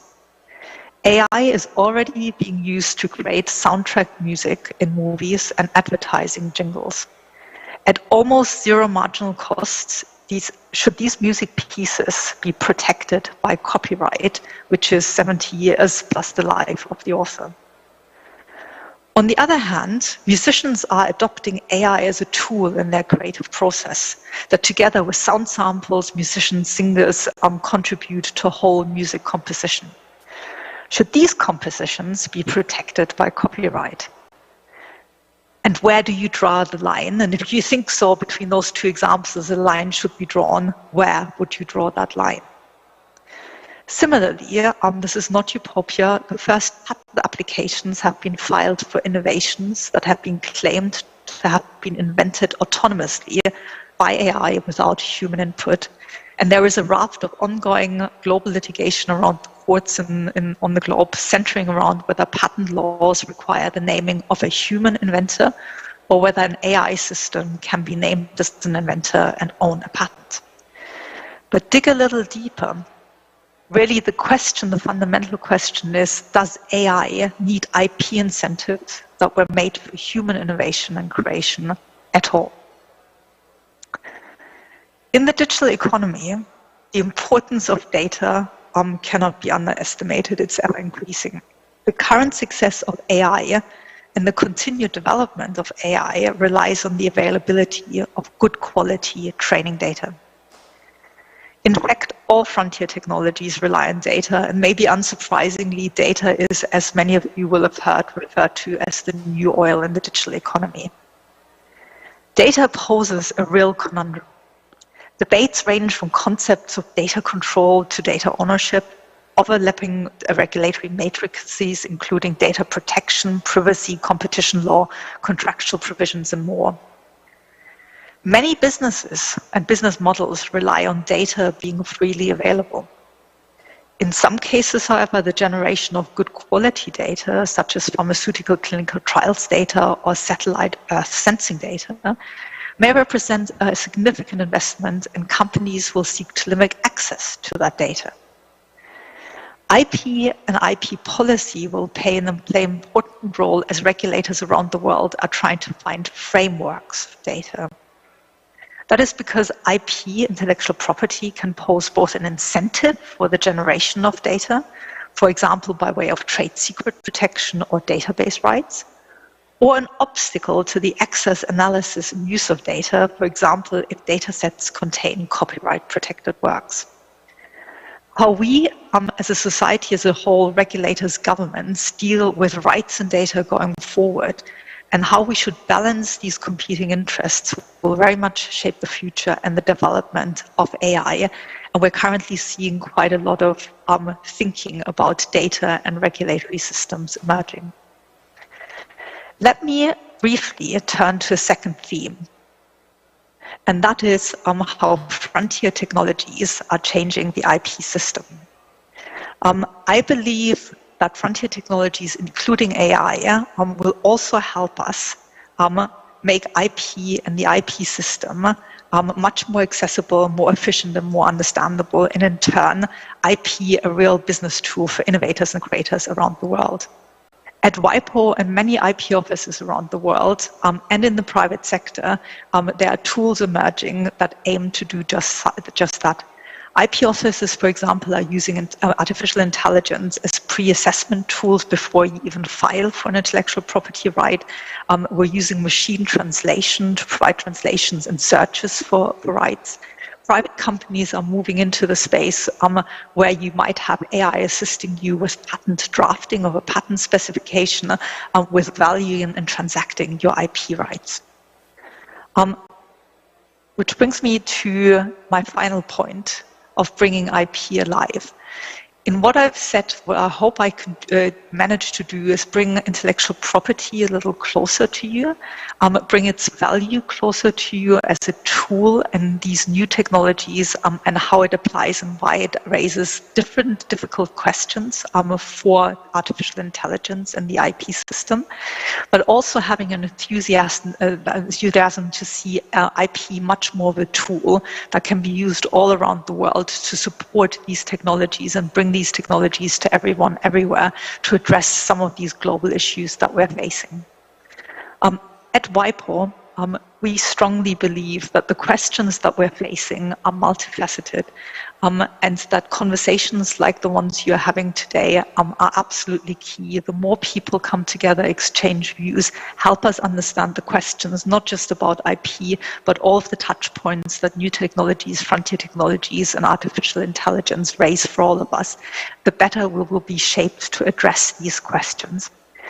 At WIPO, we started a process in 2019, which we call the WIPO Conversation, which is quite unusual for us in that it's not a standing committee. It's an open forum that truly seeks to bring together governments, enterprises, and civil society on one table to look at these issues. We've looked at several sessions at artificial intelligence, data, the metaverse. It is free to anyone, and I would encourage all of you, if you are as excited or interested in artificial intelligence, frontier technologies, and regulation in the space, what governments might be doing, this is the space to join. And a heads up for your calendar, the next session is September 19 to 21 this year. There is also an email address where you can join our newsletter in case you want further information. But at this point, I'd just like to thank the organizers and the audience for having me. Sophia is a hard act to follow, but if I could spark a little bit of interest about intellectual property, why it matters, and why regulation for artificial intelligence really matters, then I will be very pleased. And I wish you a very good rest of your conference today. Thank you so much.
Please welcome to the stage our moderator, Mrs. Yarima Sosa Machado, Director of the Center for Future Studies of the Global Foundation Democracy and Development.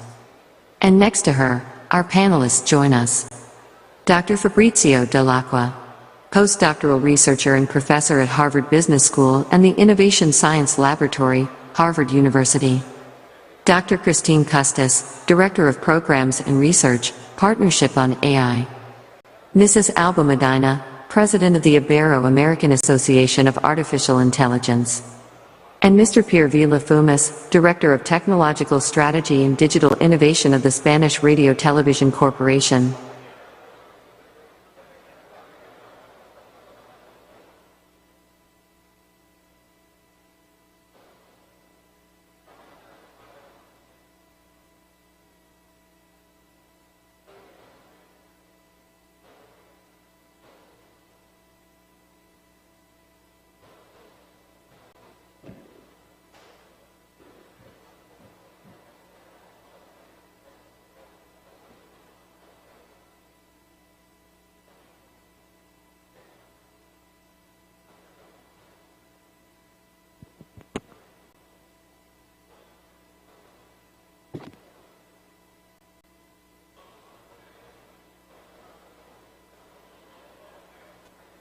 Buenos días.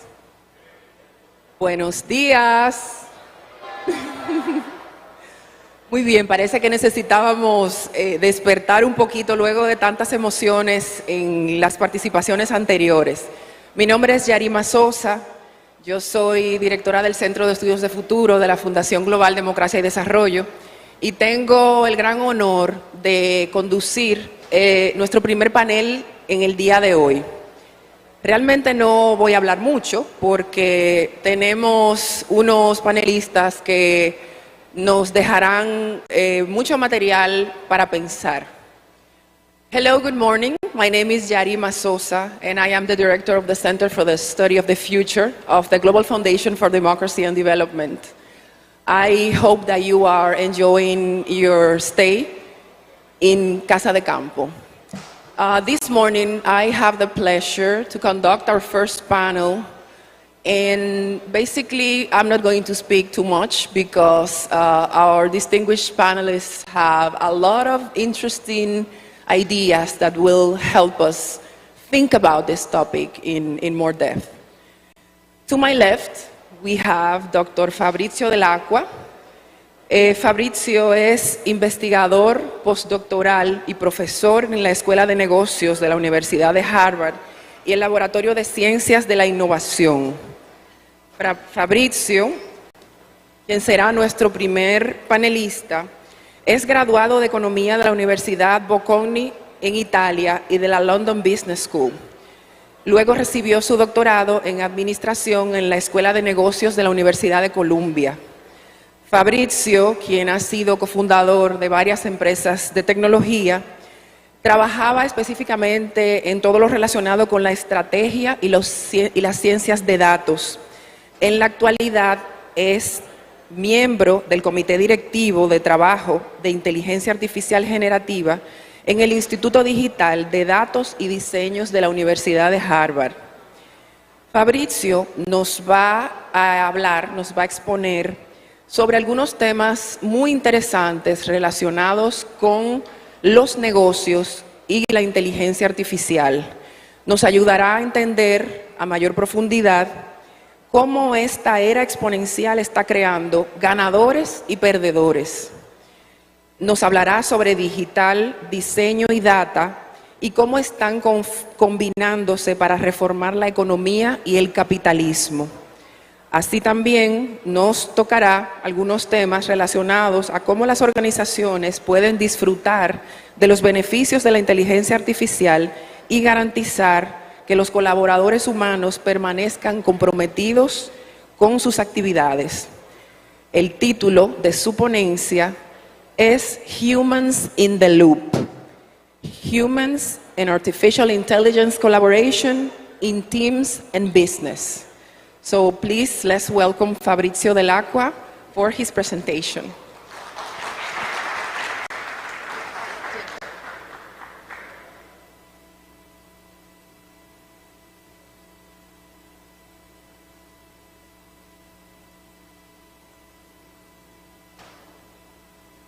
Thank you so much, Rima, for that introduction. I'm super excited to present my work on humans in the loop, human AI collaboration in teams and businesses. I'd like to start with a quote that I really like. The future is already here. It's not just evenly distributed yet. And I think today at this conference we're seeing glimpses of this future already. And this is especially important if we think we live in an exponential age. This is something that became very clear to us during COVID years. It's true for artificial intelligence as well. It's an age that creates big winners and big losers. So what are the winners in business doing? They're doing a few things on some relevant dimensions. First, they're investing in digital technologies and specifically AI. And so we have a lot of evidence that this is what these technologies are really driving business success. Data science and again AI have become central in terms of data for determining these successful businesses. And then we have changes into the design of how businesses operate. So how to create value through these digital technologies and data science via novel business design. So altogether, digital data and design are contributing to reshape the economy and businesses. And they're all affected by AI, as I'm sure I don't need to convince this audience. When I'm talking about AI here, I'm talking about a specific type of AI, what computer scientists would call weak AI. So any activity computers are able to perform that humans once performed. This is a much less futuristic version, if you like. We've seen Sophia this morning. These are simpler algorithms that perform one or a limited set of tasks that humans used to perform. And applying these to businesses. So, you know, this an example that I like, this task is pig counting. And of course, there are difficulties for humans in pig counting. This Chinese company, we have 490 million pigs in China, and of course, you know, pigs are similar, they keep moving around, and there is a potential for diseases being passed on to humans, so this task is something that AI can do quite well, and just count pigs. However, we're often interested in tasks that we cannot fully delegate to AI. So if we can just give something to AI, these algorithms can perform some tasks and humans do other tasks. In many instances though, we want to have AI and humans collaborate on the same task or very similar tasks. And this is something I've been working a lot on and have been thinking about. In many cases, introducing algorithms is not enough because we don't take into account the human component. This is a recent example by Zillow, which had big problems last year. They over-relied on their real estate algorithm. And so I want to discuss two projects of mine around this human-AI collaboration in teams and companies. And for the first one, a nice analogy, a nice metaphor that you can think of is that of self-driving cars. So in self-driving cars, AI may perform so well that humans fall asleep at the wheel. However, in those rare instances where human attention would be required, this falling asleep at the wheel can have deadly consequences for everyone involved. So more generally, the idea is that if AI is too good, this may induce human workers to just follow algorithmic advice and not think about it. And ideally, businesses want to keep the benefits of AI, but also to have humans that are engaged and exert effort in their task. So I studied this effect together with an HR company, so working with HR recruiters. This is one of those sectors where we want the assistance of AI, but we also don't want to have humans out of the loop. We want humans in the loop, in the decision process. Many reasons. One is that job candidates actively try to strategize and to get past resume robots. So there's many companies like this offering services to get past AIs, so we want to have human decision makers as well. So working with these recruiters, they received CVs, and they had to evaluate job applications and decide who to invite for job interviews. Some of these recruiters received assistance from algorithms for their job, and some didn't. So this was an experiment. This was all randomized. Interestingly, some recruiters collaborated with a better algorithm, while some recruiters collaborated with a worse algorithm. So among the recruiters that received AI, some work with better AI and some work with worse AI. And what I find is quite interesting. What I find is that HR recruiters with higher quality AI were less accurate in their job application assessments than recruiters with lower quality AI. So the HR recruiters with lower quality actually performed better. And that is because the recruiters that received better quality AI, in a sense, fell asleep at the wheel. They shut off their brain and didn't spend enough time evaluating these resumes. And this happened more with more experienced recruiters. So just to give you a visualization of this, we see that if I gave them perfect predictions, so non-AI, they were performing great, and we need no humans. But when we compare good AI versus bad AI was actually performing better because the humans were exerting more effort. And this was driven by the more experienced recruiters, those on the right. Another study on this, in this study, we created teams in the lab, and we had them play a Super Mario video game. So they had to collaborate. We talked a lot about collaboration between humans and machines this morning already.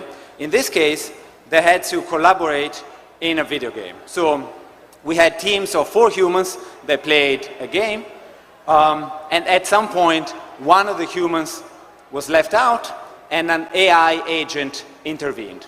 And so we had 3 humans playing with an AI agent. Again, this happened randomly in an experiment. And what we find is quite clear in this graph. So for the first 6 iterations, humans were playing together. And then between 6 and 7, we introduce an automated agent. This automated agent by itself beats 98% of the humans. So it's a very good agent. However, we introduce a very good agent in a human team, and the performance starts to go down. So we see this in the blue dots. After we introduce the AI agent, the blue dots start going down. That is performance in this game. And why is it so? Because we observe more failures to coordinate. So humans and machines start to not coordinate so well. They bump one into the other in the game, and they start performing worse. Although individually, the AI agent was actually very good. And then we spoke to the humans and we asked, okay, what's going on? And there's a few things that we observed. Humans did not trust their AI players when they were playing with them. Even though these AI players, again, are very good, they were not trusted. And also, just like before, humans were exerting less effort when delivering their tasks. And so overall, the combined human-AI performance went down. So just a few takeaways that I wanted to share with you. Businesses integrate AI into mostly human AI teams. And there's a few things that can go wrong.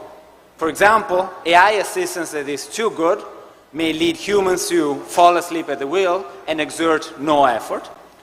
Or humans and AI agent simply may have a very hard time coordinating well.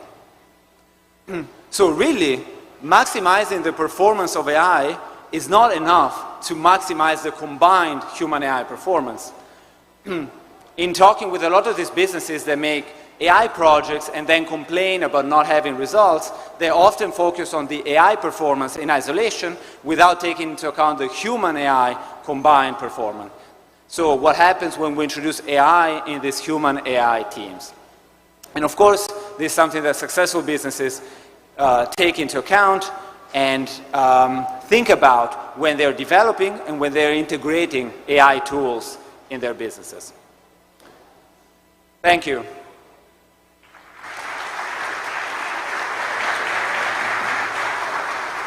Thank you, Fabrizio. Gracias, Fabrizio. Vamos a aprovechar las presentaciones, iremos pasando cada uno de los panelistas y al final podremos hacer una ronda con varias preguntas. Basically, what we think it's better and more efficient is that each one of you can go and make your presentation, and afterwards we'll take a round of questions. So right now we're going to follow with Dr. Christine Costis. Christine Costis es directora del programa e investigación de Partnership on AI. Ella obtuvo una licenciatura en Sistemas de Información de Florida A&M University y una maestría en Ciencias de la Computación de la Universidad de Howard. Más adelante completó su doctorado en Administración de Empresas de la Universidad Estatal de Morgan. En la actualidad, Christine es profesora asociada en la Escuela de Negocios de la Universidad de Shenandoah, donde enseña y realiza investigaciones sobre cómo las empresas deben usar los sistemas de información y la tecnología para innovar y lograr los objetivos de la organización. En su distinguida carrera de más de 20 años de experiencia, se ha destacado en las áreas de estrategia, gestión de proyectos y arquitectura empresarial, lo que ha permitido que sea receptora de una gran cantidad de premios y ha sido una ávida autora de publicaciones técnicas. En su presentación, Christine nos va a poner a pensar un poco sobre cómo la República Dominicana está encaminándose en la dirección de la innovación, de la inteligencia artificial y la excelencia digital. También nos hablará sobre los aspectos que merecen atención para lograr el tan importante tema de la inclusividad y la equidad en la tecnología de la inteligencia artificial. Asimismo, nos hablará sobre la innovación en inteligencia artificial inclusiva y sostenible para proteger a los más vulnerables. Su presentación lleva por título Our Future with AI, an Inclusive and Equitable Approach. Dr. Costis, if you can please join us.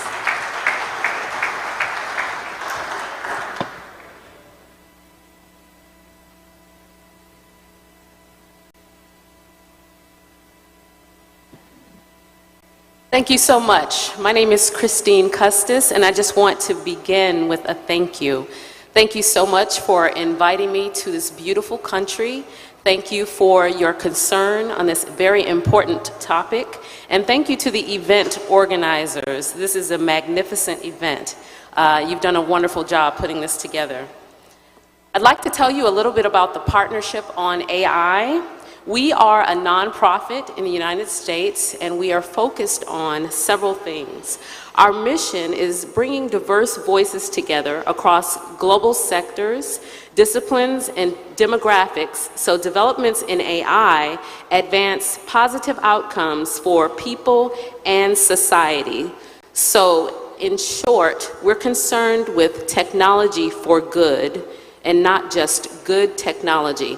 So I'm very excited to talk to you a little bit about what I think you can do as a country as you move toward AI innovation. A little bit more about the Partnership on AI. We have about 104 partners.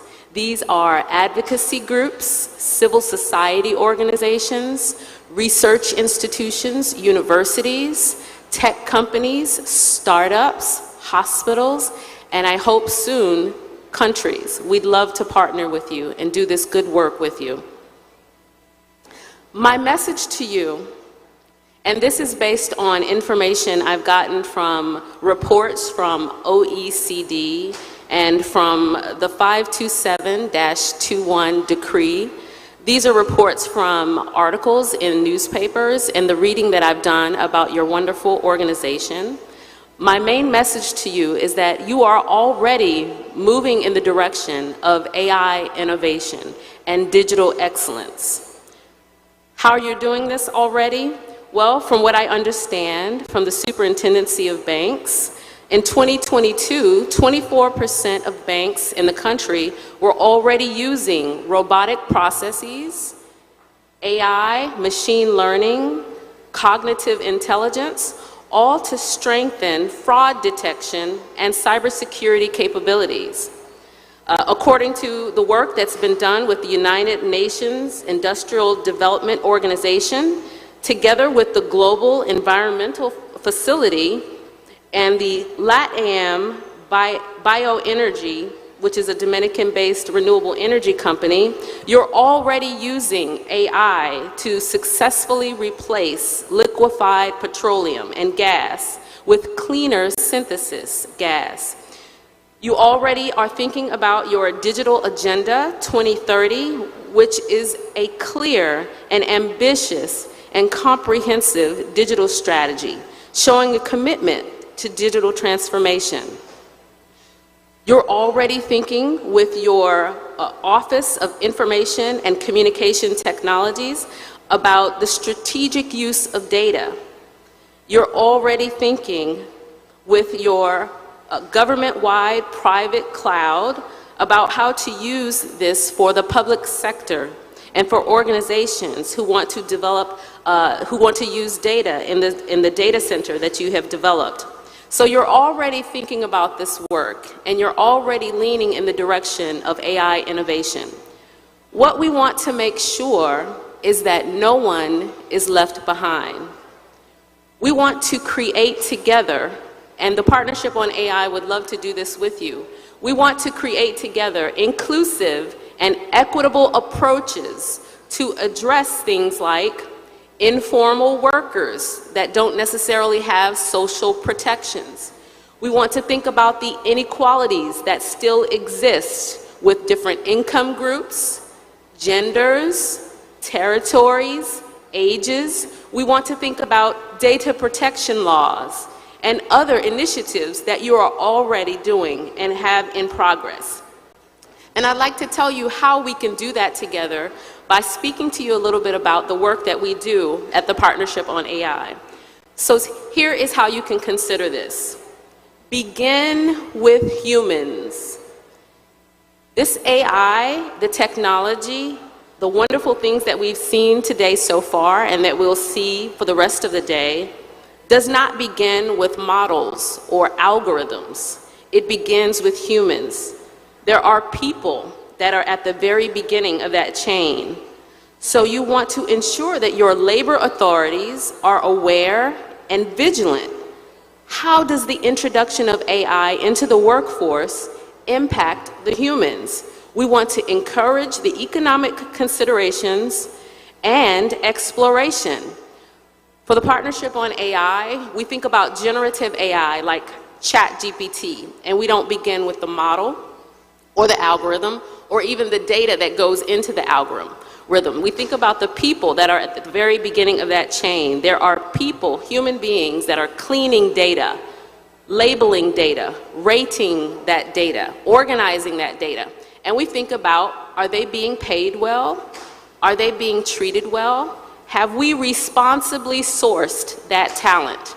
And we think about job quality. Introducing artificial intelligence to help us in our manufacturing facilities is amazing. But what happens to the people when that AI is introduced? Are they still being paid well, treated well? Is it negatively impacting their experience? So that's the first thing I would like for us to consider, is keeping the humans first. Next, I would encourage us to consider the data, the rights of the data owner, and the genesis of that data is important. Who owns it? Who does it belong to? What rights do they have? Equitable data governance of data sets that are found online and the aggressive pursuit of consent mechanisms will help us to deal with bias and accuracy. We can review and have progress reporting for those who are developing, licensing, using, and affecting those data sets. At the Partnership on AI, we think very deeply about people's data and what it means to use their data in our algorithms, what it means to ask for their consent and give them the opportunity to rescind that consent. We want to encourage you to think together with us about data governance and making that governance equitable. We want you to think with us also about what it means to hide data when people no longer want you to use their data. And this would be a very important consideration for algorithms and models that generate art based on the work of other artists, or algorithms and models that generate text based on the writing of other writers. So we'll consider the data. Next, I would encourage us to secure the models. Safety is critical, and a robust evaluation of the risks and downstream consequences of the use of algorithms and models must include the impacted. What this means is whoever your system or product will impact needs to be a part of the conversation as you design, develop, and deploy your system or model.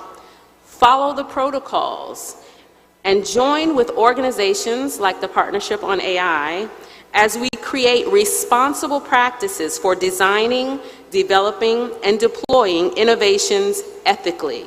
Even when we test it out in the world, harms can occur. So it's very important that each of those persons who would be impacted has an advocate or a representative in the room at the earliest stage of development.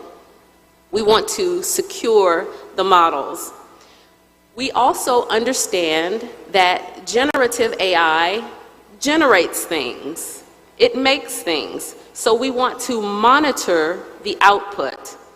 We want to understand the content that is being created, generated by generative AI, the audio, the text, the video, the images. Let's consider together the rules of engagement for monitoring this digital space and handling bad actors. We want to mitigate the risks of mis- and disinformation, and we want to protect democracy through the early ways that it shows up in the news online. We can do this together by considering how AI impacts media and the integrity of this media. As you go through this process, thinking about the humans first, considering the data, securing the models, and considering the output, you will continue in your vigilance to document the work you are doing. Documentation is an actionable way to practice responsible AI and to be transparent and to show accountability. You will also signal the importance of explainability in everything that you do through documentation. You will normalize inclusion of diverse voices, not just the developers, not just the technology companies, not just the politicians, but everyone who is impacted by the systems that we create. Normalize including all those persons at the earliest possible stages of development. You will also participate in policy discussions, and you will use the knowledge that you generate together to influence legislation, to shape law, and to continue to lean in the direction of AI innovation. The result, altogether, will be inclusive and sustainable innovation in AI while protecting the most vulnerable. I encourage you to consider this and consider working together with us at the Partnership on AI. And thank you again for inviting me to talk to you today. Thank you, Christine, for your wonderful and thought-provoking presentation. Next, we will speak with Dr. Alba Medina Flores. Alba es presidenta de la Asociación Iberoamericana de Inteligencia Artificial. Alba tiene una licenciatura en Administración Financiera por el Instituto Tecnológico y de Estudios Superiores de Monterrey, con una maestría en Ciencias del MIT en Cambridge. Es una emprendedora e inversionista en startups globales. Es cofundadora de Dahlia Empower, que es el primer ecosistema verticalmente integrado para el empoderamiento de las mujeres en América Latina. Ha ocupado puestos diversos en el sector financiero, principalmente en el área de banca de inversión.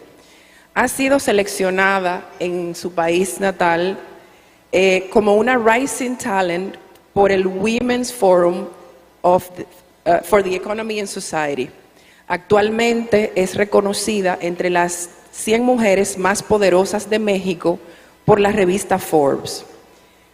Alba nos hablará sobre los retos, riesgos y oportunidades de la inteligencia artificial. Adelante, Alba.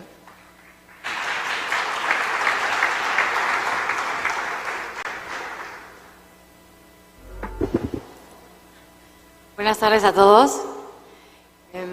Quisiera darle un agradecimiento especial a don Leonel Fernández por el liderazgo de haber organizado esto y abrir el debate y la conversación sobre un tema que no solamente es importante, sino crucial para la humanidad. Y es por eso que es un imperativo que no podemos soslayar. Pero lo tenemos que hacer con un bisturí y no con un martillo. Así que les pido un fuerte aplauso para don Leonel.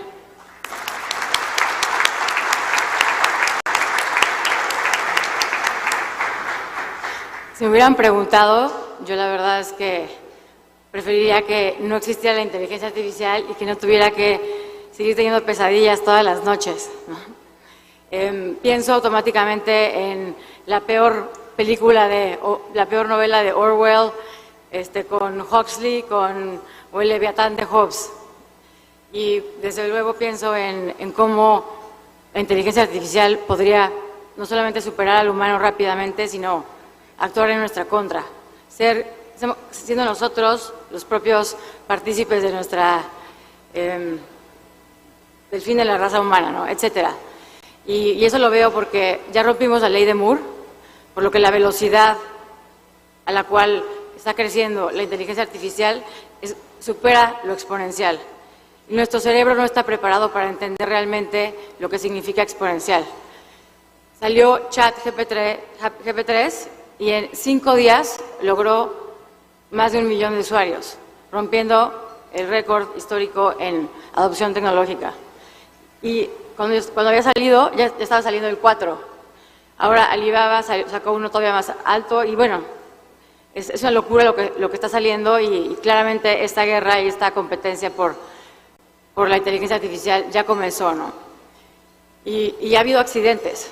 Hace poco más de 5 años, Facebook empezó a hacer un lenguaje propio. Algo que nosotros no comprendemos, pero un lenguaje propio entre máquinas. Y estamos hablando de hace más de 5 años. Desconectaron Facebook, que ahora es Meta. Bueno, ya, pero como este accidente han pasado bastantes accidentes graves, y el 5 de noviembre de 2022, el gobierno de los Estados Unidos anunció que, si bien todavía no se puede hacer comercialmente, ya hicieron la primera prueba de energía fusión y funcionó, y fue un éxito. Lo cual, en pocos años vamos a poder tener un acceso ilimitado a energía, mucho más poderoso que la energía nuclear. lo cual podría hacer que no pudiéramos desconectar las máquinas y ellas pudieran tener acceso a esta energía y tener un control sobre la humanidad. Pero bueno, no quiero ser pesimista porque la lámpara, el genio de la lámpara ya salió y ya no hay vuelta para atrás. Entonces, lo único que nos toca hacer es actuar de la manera más ética posible, actuar en conjunto y buscar entre todos la mejor solución para llevar a cabo el mayor reto que ha existido en la historia de la humanidad, que en sí misma es una propia revolución industrial. Ya no estamos en la cuarta, ya estamos en la quinta revolución industrial y es nuestra obligación asegurarnos que este no sea un elemento más que genere más desigualdad, más diferencias y menos acceso a oportunidades en nuestra región. Por lo cual, ya no hay vuelta atrás, tengo 5 soluciones o 5 propuestas para que las analicemos entre todos y veamos cómo podemos posicionar a América Latina para que podamos ser punta de lanza y no nos quedemos atrás en estas nuevas tecnologías.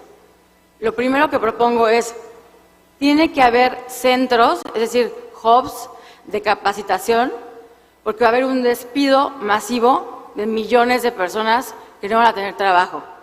Van a tener una educación tradicional, pero esta educación tradicional no va a estar preparando a las personas para poderse adaptar a las nuevas empresas y a estas nuevas tecnologías.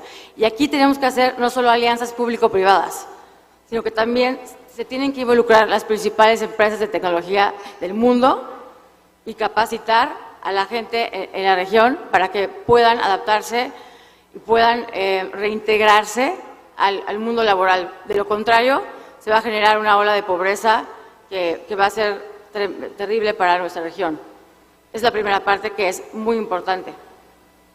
La segunda parte es que tenemos que generar en conjunto una política industrial, pero ya no nada más de México, sino de toda la región, para que nos podamos posicionar y podamos hacer hubs que generen economías de escala y de alcance para que las grandes empresas tecnológicas puedan encontrar en esta región programadores a un costo competitivo, pero también con el talento necesario para poder llevar a cabo sus tareas de manera más eficiente y aprovechar el tema geopolítico actual.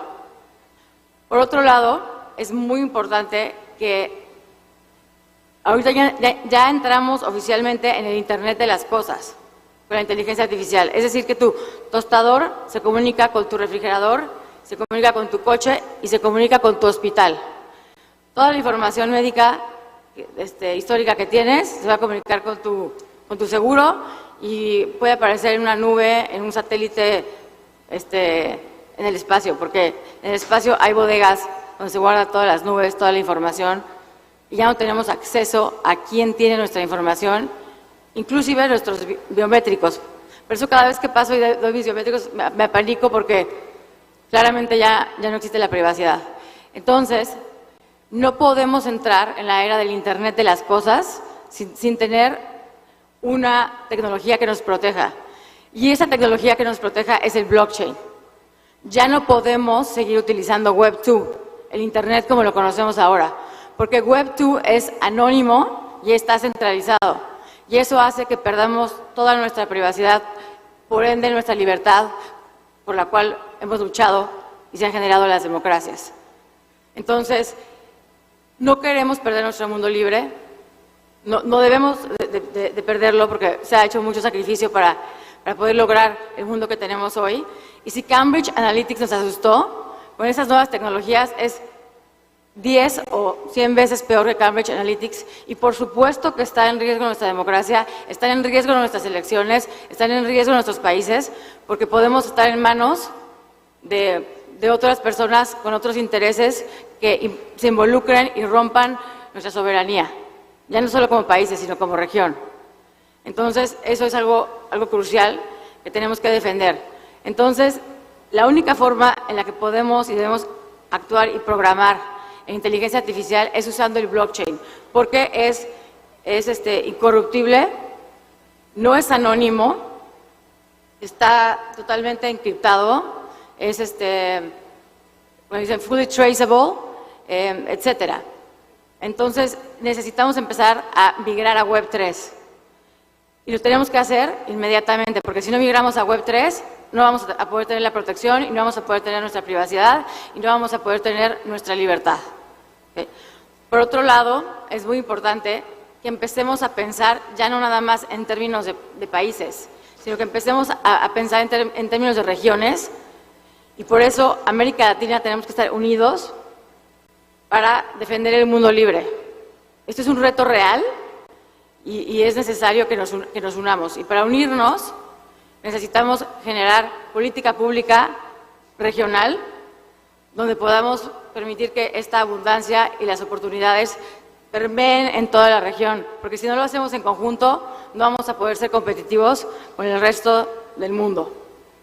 Entonces yo les quiero invitar a que reflexionemos y a que tengamos una política pública y una regulación de toda Iberoamérica, y que firmemos un pacto global con estos líderes que mencionaban, Elon Musk y todos los que están peleando porque continúe la ética en este tema tan delicado, y comprometernos todos a nivel global, pero nosotros con nuestra visión latinoamericana, y hacer este compromiso para que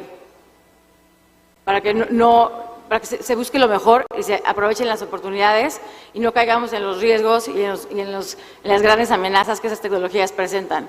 Si Klaus Schwab hizo el Foro Económico Mundial para limitar o tratar de disminuir lo más posible las diferencias que generó la cuarta revolución industrial, pues esto es mucho más grave, mucho más exponencial y tiene mucho más repercusiones. Las diferencias que se pueden generar, de por sí tenemos la región con el índice Gini más amplio. Entonces no pueden seguir existiendo estas diferencias, porque ahí es donde perdemos la democracia. Cuando se genera tanta pobreza y la gente no tiene nada que perder, se generan revoluciones, se generan conflictos, se hacen golpes de Estado, se hace un caos en los gobiernos. Entonces, si queremos defender nuestro estilo de vida, nuestro mundo libre, tenemos que asegurarnos que no haya personas, que no haya individuos que no tengan nada que perder. Por eso tenemos que generar mayor prosperidad en la región, porque de lo contrario vamos a perder eso por lo que hemos peleado tanto tiempo, ¿no? Y bueno, last but not least, pues invitarlos a todos a participar activamente en esta nueva era, y a pesar de todas las amenazas que representa, también puede ser nuestra oportunidad de oro para posicionarnos y ofrecer no solamente mano de obra barata, sino también ofrecer talento y ofrecer, buscar cuál es nuestra mayor ventaja competitiva en el mundo, que no puede ser solo la mano de obra barata. Entonces, pues muchas gracias, don Leonel, por abrir esta conversación, que es crucial para defender nuestras democracias y crucial para generar bienestar en toda nuestra región. Muchas gracias. Muchas gracias, Alba. Gracias por esos retos que has planteado y las propuestas u oportunidades que nos has compartido en tu interesante reflexión. Ciertamente vivimos en un momento crucial en el desarrollo de la humanidad que nos plantea esos retos y esas oportunidades y esa visión latinoamericana que has presentado. Pues a continuación vamos a pasar con un panelista que está virtual, no ha podido acompañarnos presencialmente en República Dominicana, pero ha querido acompañarnos de manera virtual. El doctor Pere Vila Fumas es director de Estrategia Tecnológica e Innovación Digital de la Corporación de Radiotelevisión Española, o RTVE. Es ingeniero, doctor en Telecomunicaciones de la Universidad Politécnica de Cataluña y máster en Economía por ESADE. En la Corporación de Radiotelevisión Española está al frente de la planificación continua de la innovación tecnológica de la corporación, destacándose en 3 campos fundamentales que son la emisión de imágenes en ultra alta definición, el uso de redes 5G y la introducción de herramientas de inteligencia artificial para la producción audiovisual. En esta oportunidad, Pere nos va a compartir algunos conceptos sobre la inteligencia artificial y cómo impregna y se introduce en un conjunto de tareas muy diferentes en lo relativo a las empresas de comunicación. Asimismo, también tocará el tema de cómo las tecnologías de inteligencia artificial están transformando el día a día de los profesionales que trabajan en el sector de la comunicación audiovisual y se está convirtiendo en una herramienta imprescindible para la realización de tareas complementarias dentro del sector. Asimismo, él se plantea algunas preguntas muy importantes, como por ejemplo, desde el punto de vista periodístico, el proceso de toma de decisiones en lo relativo a la creación de contenidos, cómo han de cambiar los perfiles profesionales para adaptarse a los nuevos tiempos y cuál es la mejor manera de introducirlos en nuestras empresas y cambiar la cultura y concepción del trabajo que llevan asociadas estas nuevas tecnologías.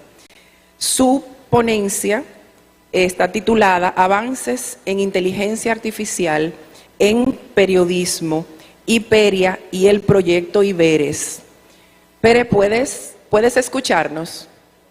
Sí, perfectamente. Buenos días, ¿me escucháis bien? Sí, te escuchamos perfecto. Adelante. Muchas gracias por estar con nosotros. Al contrario, agradeceros mucho el habernos invitado a compartir con vosotros nuestras experiencias y nuestra visión, y también felicitaros y daros la enhorabuena al presidente Fernández y al resto por esta excelente iniciativa. Mi presentación va a ser realmente muy pragmática. Voy a huir un poco de la parte teórica y voy a centrarme en aspectos de uso práctico de la inteligencia artificial dentro del sector audiovisual. Por inteligencia artificial querría entender herramientas que tienen capacidad de acumular experiencia, acumular datos y también, lo que es muy importante, experiencia para poder aprender y que, por tanto, nos ayudan en muchas tareas.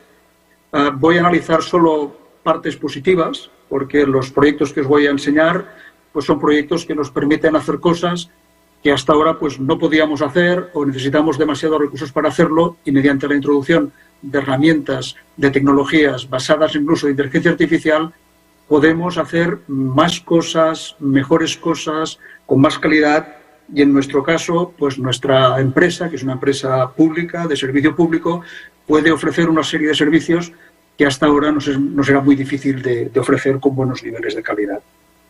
Os querría comentar, antes de entrar también, que la inteligencia artificial en el sector de los informativos o la inteligencia artificial en el sector audiovisual, nosotros la concebimos como una herramienta de ayuda, como una herramienta al servicio del periodista y al servicio de los profesionales de las radios y las televisiones y de los internets y de las nuevas plataformas.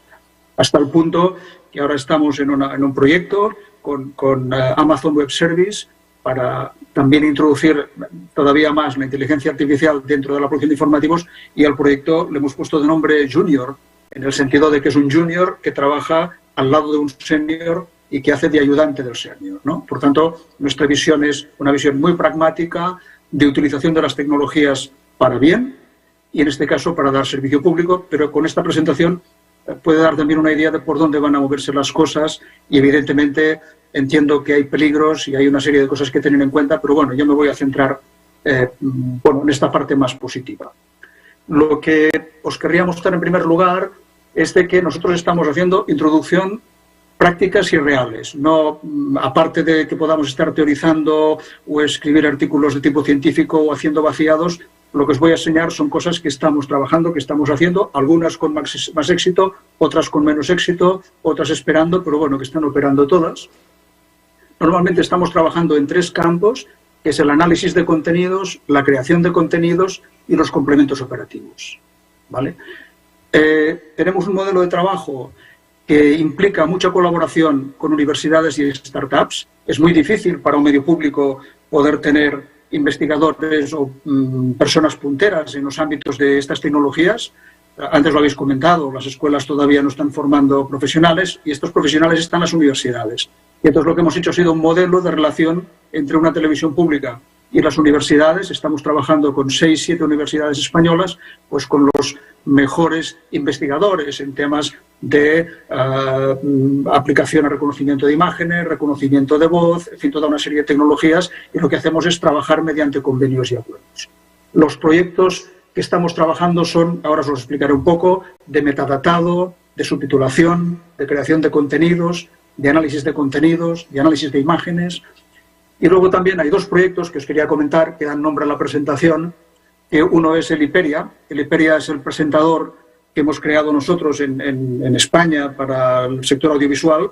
Lo hemos alejado un poco del ámbito de los informativos y lo hemos puesto en el ámbito de las personas jóvenes. Es un presentador asociado a una cadena musical que se llama Radio 3, que luego os enseñaré. Y finalmente, un proyecto también de inteligencia artificial en favor nuestro. Tenemos un proyecto que nos ayuda en la verificación de contenidos o en la monitorización de contenidos, que también se basa en inteligencia artificial.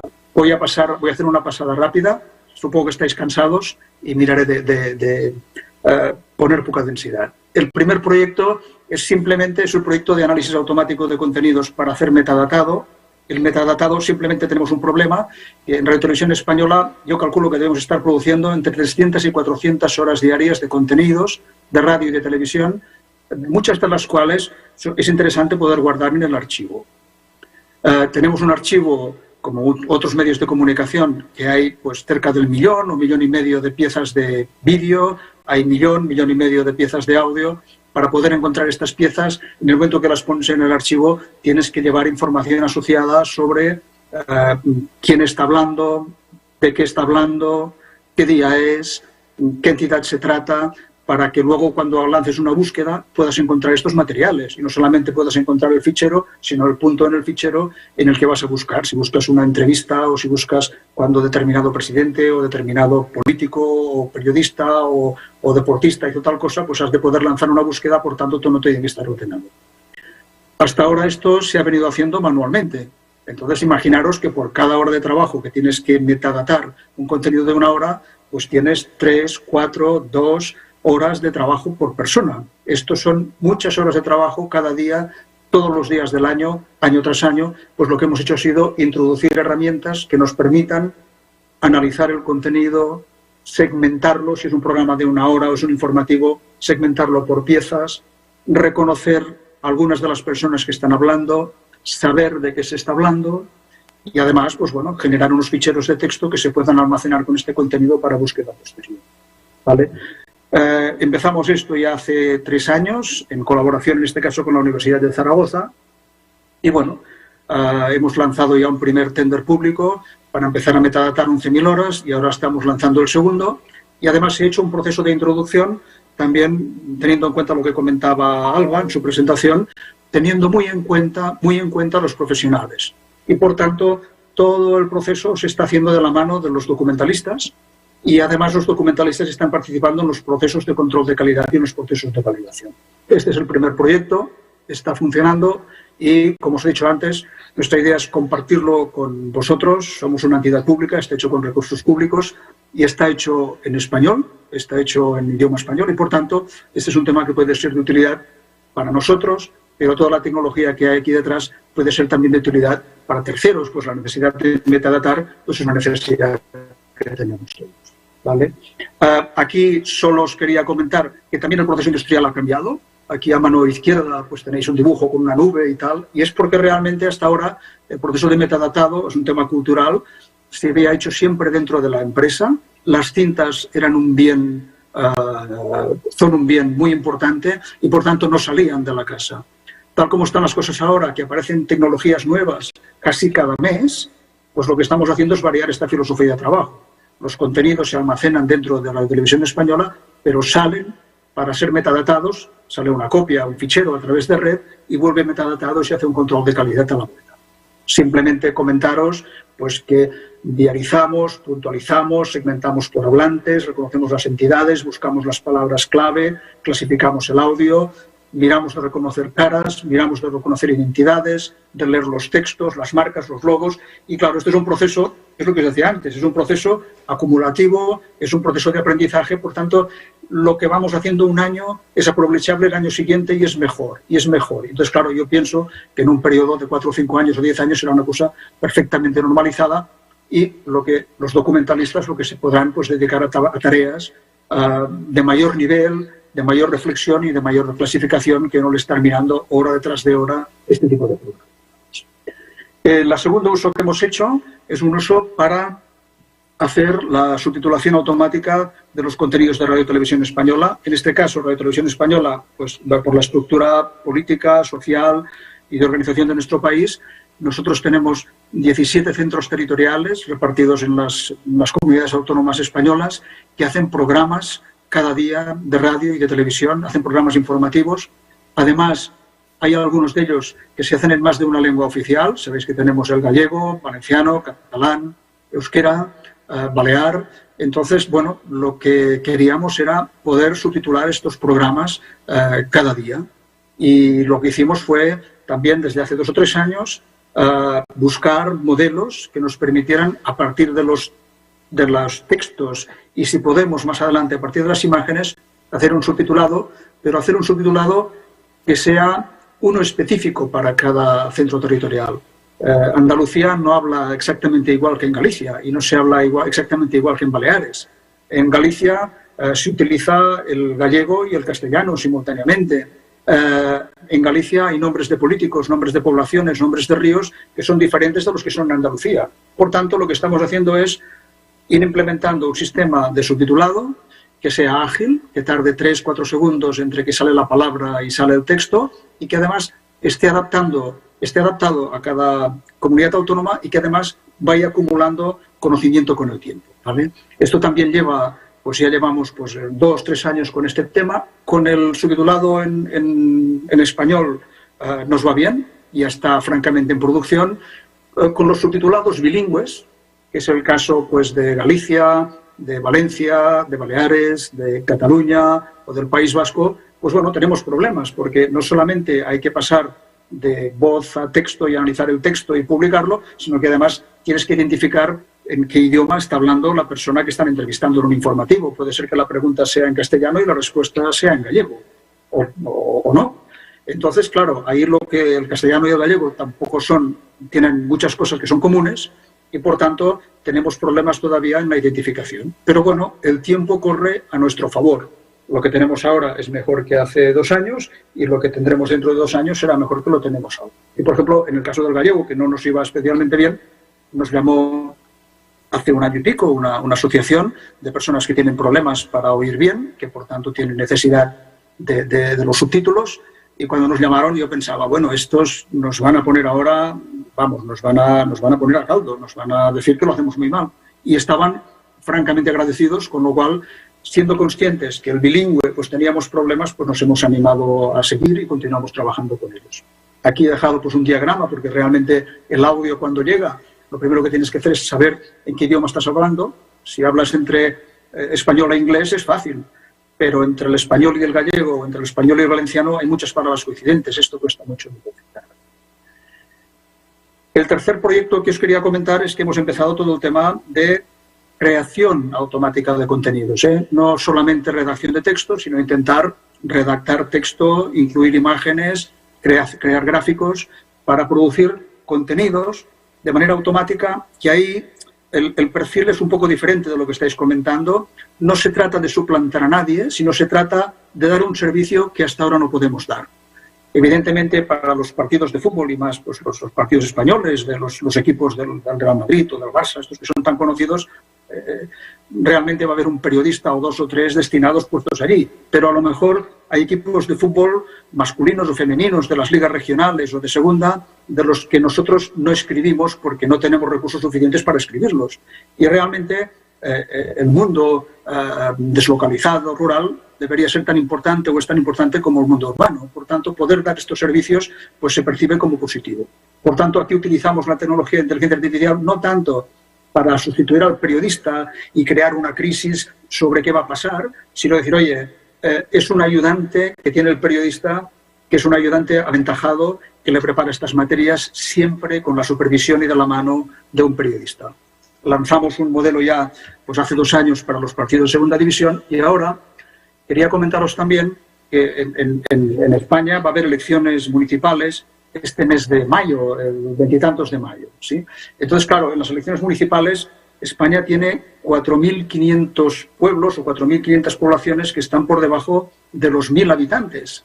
Entonces, producir un contenido audiovisual de calidad para una población de 100 habitantes, para una televisión pública, es prácticamente imposible, porque en España, si se cierran los colegios electorales a las 8, pues a las 8:30 ya se dan noticias sobre resultados con índices de participación del 5, del 10, del 15%, y a las 12 de la noche igual ya se tiene unos resultados prácticamente cerrados, con el 95% o el 93% escrutado.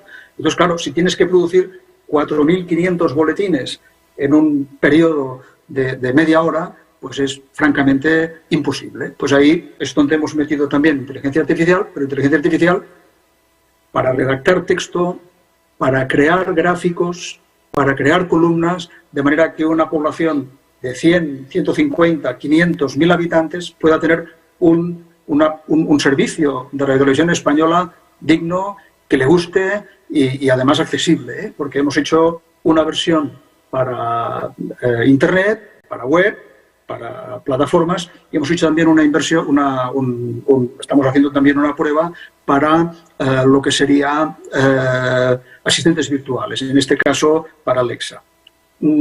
Os lo comento aquí porque es una prueba de concepto para Radio y Televisión Española. Realmente lo que vamos a hacer es probarlo, no lo vamos a dar como bueno 100%, pero sí vamos a hacer los contenidos para estas 4.500 poblaciones. Vamos a trabajar en estas pruebas pues, con la Universidad de Castilla-La Mancha, con la Universidad de Granada y con una serie de pequeñas empresas. Ahí os querría enseñar, espero que se escuche, no sé si lo veis, que es que además hemos puesto algún audio, espero que se escuche, si no se escuchara ya me disculparéis, lo voy a poner, es este de aquí.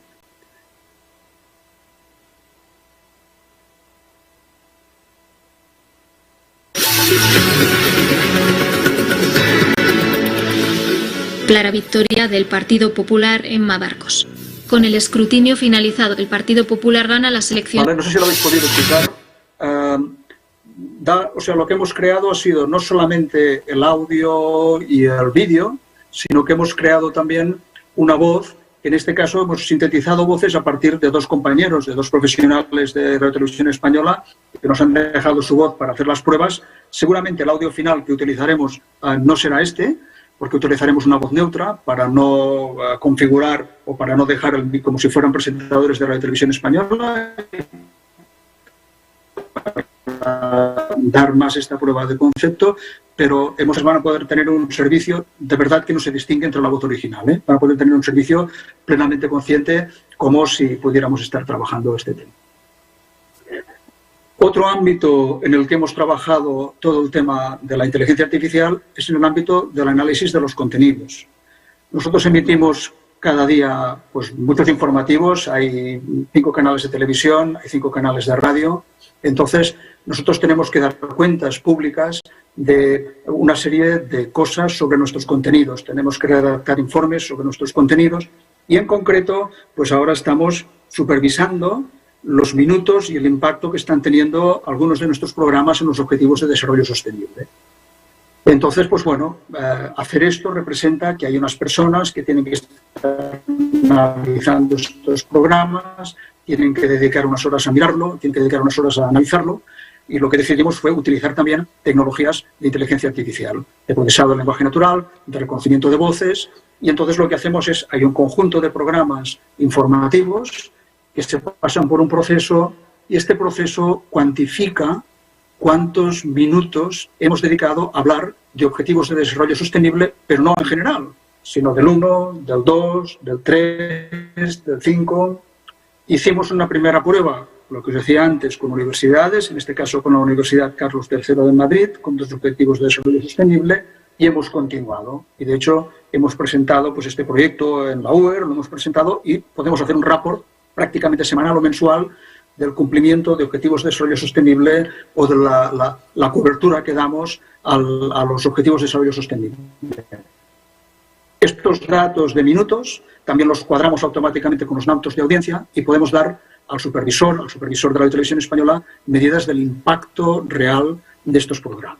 personas, ¿vale? Esto está operando, está funcionando bien y, bueno, tiene una estructura como esto, que es una estructura basada pues, en coger las transcripciones, cargar metadatos, hacer procesados de lenguaje natural, hacer reconocimiento semántico, clasificarlos, cuantificarlos, generar métricas, visualizarlo. O sea, es un proceso que, claro, es un proceso pragmático, es un proceso de tocarlo, pero es un proceso que ya es útil, que ya se está utilizando y además está en español. O sea, son sistemas que están desarrollados en español y que, por tanto, insisto, pues están ahí para ser utilizados y que si alguna vez en la República Dominicana o en otras entidades pues queréis intercambiar conocimiento, queréis que lo hablemos, pues oye, pues a vuestra disposición. Insisto, es una televisión pública, por tanto no es una llamada amable, ¿eh?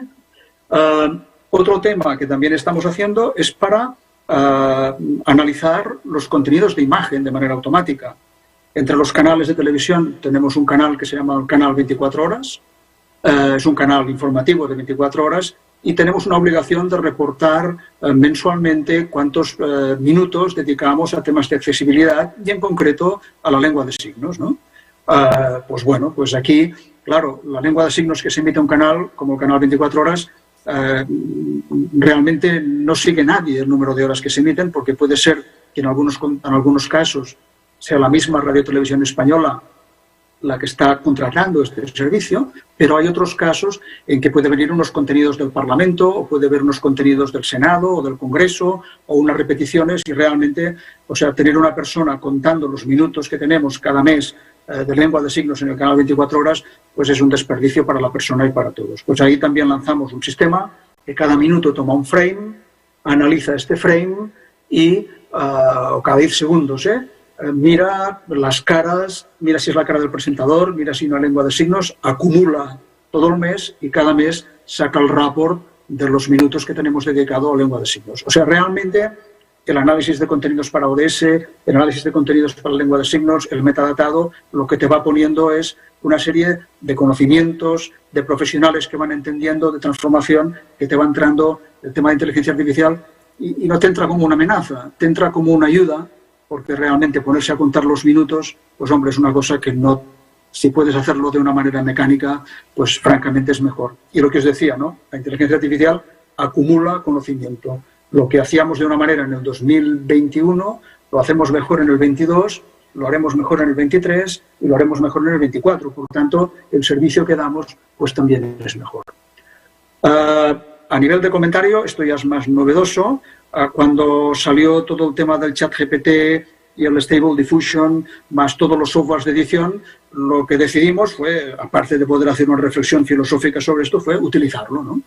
Y hicimos un trato con el guionista de una emisora de radio que se llama Radio 3, es una radio musical para gente joven en Radio Televisión Española, para España, pues con el guionista, con el director de la cadena, con el realizador, decir, oye, ¿por qué no creamos un avatar? Por tanto, para crear el avatar utilicemos el Stable Diffusion, una de estas de inteligencia artificial. Podría haber sido otra, podría haber sido el Dalí o podría haber sido el Midjourney o cualquier otra, ¿no? Pero bueno, decidimos coger Stable Diffusion y crear un personaje a partir de una descripción que daría el director de la cadena y creó este personaje que se llama Hiperia. Y el acuerdo que hemos hecho con el guionista no es que el chat GPT sustituya al guionista, sino que el guionista utilice el chat GPT para crear los guiones, ¿no? Por tanto, y además, bueno, se ha comprometido también con nosotros a escribir un artículo de divulgación dentro de unos meses para hacer un poco de balance de resultados.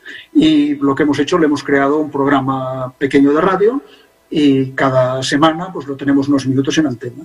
Y realmente esto permite que a un colectivo como una radiotelevisión pública pues poder tener una serie de profesionales que puedan estar tocando temas de inteligencia artificial de última generación, porque el chat GPT, pues bueno, ya lo sabéis, hace unos meses no existía y por tanto lo estamos poniendo y estas personas pueden mirar de utilizar lo que tiene de bueno este tema, ¿no? Por tanto, tener el cambio cultural dentro de la casa, ser referentes y poder crecer profesionalmente.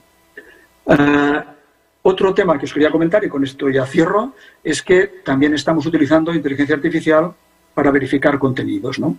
En este caso, veis que os he cambiado el papel de la transparencia, era porque realmente el gobierno español, el Ministerio de Ciencia e Innovación, pues sacó un concurso público para seguir un concurso de iniciativas basadas en inteligencia artificial, y nosotros nos presentamos junto con la Universidad Autónoma de Barcelona en hacer herramientas que ayudaran a nuestros compañeros que hacen verificación de noticias, ¿vale? No queríamos hacer una gran herramienta, nuestra idea no es hacer una gran herramienta, sino hacer un toolkit, un conjunto de herramientas que integre soluciones que hay en el mundo y que si dentro de 6 meses hay una solución mejor, que se pueda integrar de una manera fácil, si es posible el acuerdo con el creador de esta solución, ¿eh? Por tanto, no es aquello una cosa crítica, sino también hay un cambio cultural en la creación. Y todo también en base a trabajo en la cloud. En este caso, estamos trabajando con la Universidad Autónoma de Barcelona, que da el punto de vista científico-periodístico, y luego también con la Universidad Carlos III de Madrid, la Universidad de Granada y la Politécnica de Cataluña, que nos ayudan. El principal objetivo del proyecto es desarrollar un sistema de verificación de la información en lengua española, insisto. Incluye tareas de estudio, análisis de entornos maduros, generación de alianzas, y en la fase final la herramienta será de dominio público. En este caso pues hay un compromiso con una serie de entidades españolas. Pues bueno, digo, pues si queréis utilizar las herramientas en la medida que nosotros tengamos derecho y que sean paquetes que se han desarrollado para esto, pues quedarán a vuestra disposición. Solamente, sin alargarme mucho, lo que vamos a hacer es ayudar a la gente que verifica en monitorar determinadas cuentas de redes sociales o de agencias de noticias, en archivar contenidos una vez has detectado algún contenido que te interesa, porque a veces se publican cosas en redes sociales que al cabo de media hora han desaparecido. Entonces tienes que tener alguna mecánica para poderlos trabajar, para poderlos guardar profesionalmente y compartir posteriormente. Herramientas para poder verificar si un vídeo es bueno o malo, o herramientas para poder verificar si un audio es un audio bueno o es una suplantación. Y por tanto, este es el trabajo que hemos empezado. Me he permitido compartir una pequeña pieza, que es un vídeo que saldrá a continuación, que es, en este caso, por ejemplo, nuestro departamento de verificación verifica algunos vídeos de agencias de noticias que pueden estar, pues, yo qué sé, en Irán o en Arabia Saudí, o en Marruecos, o en Francia, o en Italia, o en Alemania, o en Rusia, da igual, ¿no? Y entonces lo que hacemos es decir, pues bueno, tú quieres ver esto, pues nosotros cada media hora pasamos por estas redes sociales, en este caso es las cuentas de TikTok y las cuentas de YouTube, miramos si esta empresa o esta entidad ha publicado un vídeo nuevo, lo descargamos, lo analizamos si nos parece o no que es un vídeo fake o no, analizamos el audio y traducimos el audio siempre a inglés y a español. Esto os parecerá una tontería, pero hace unos meses pues en Irán hubo unas declaraciones, pues por un jugador de fútbol que había tenido unos problemas, pues las agencias iraníes iban sacando noticias en parsi. Para nuestros compañeros de Verifica, pues era muy complicado entender el parsi, buscar una persona que sepa de parsi o una persona que sepa de ruso, y entonces os pongo un pequeño vídeo que está en el siguiente slide, que organiza, aquí quedan unas columnas, que queda, pues de cada uno de estos hay un contenido de YouTube, en este caso de una agencia, pues, eslava, entiendo, o bien de una agencia árabe, y los guardamos. Entonces, lo que hace el sistema es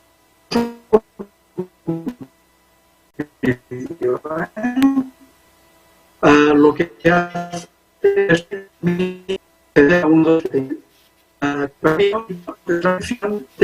ver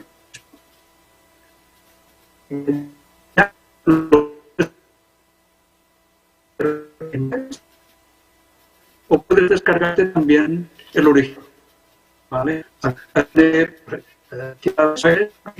Tuve subtítulos de televisión en español y además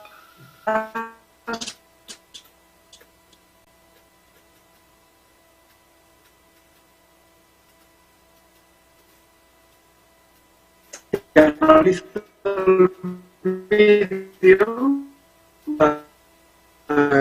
con dos tecnologías. Una es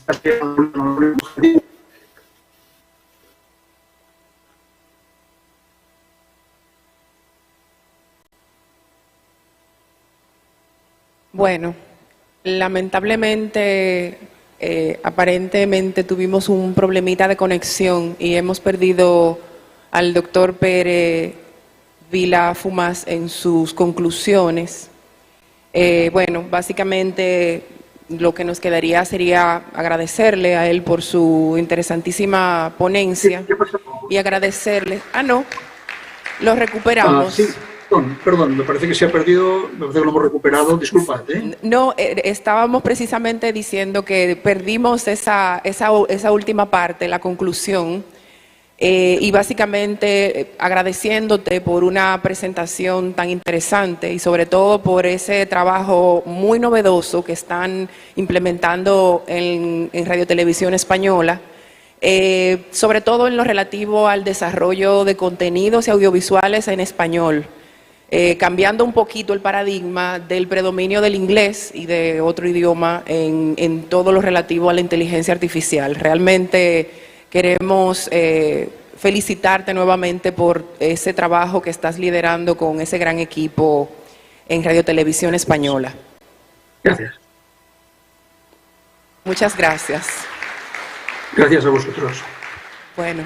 En vista de la hora, creo que sería importante hacer un ligero cambio. Habíamos pensado hacer una sesión de preguntas luego de terminar el panel, pero entendemos que quizás podemos avanzar con el siguiente panel y así no retrasarnos más en la agenda. Y luego, en la tarde... que está fallando mucho que el audio. Sí, está fallando un poquito. Y luego en la tarde hacemos algunas preguntas y los panelistas podrán responder. What I was saying in Spanish is that given the time that we have been kind of lagging behind, we can go to the next panel, and then in the afternoon we can have a round of questions and answers and an interaction with the audience here. So thank you for your wonderful presentations, and let's welcome our next panels. Muchísimas gracias y por favor podemos continuar con el panel número 2.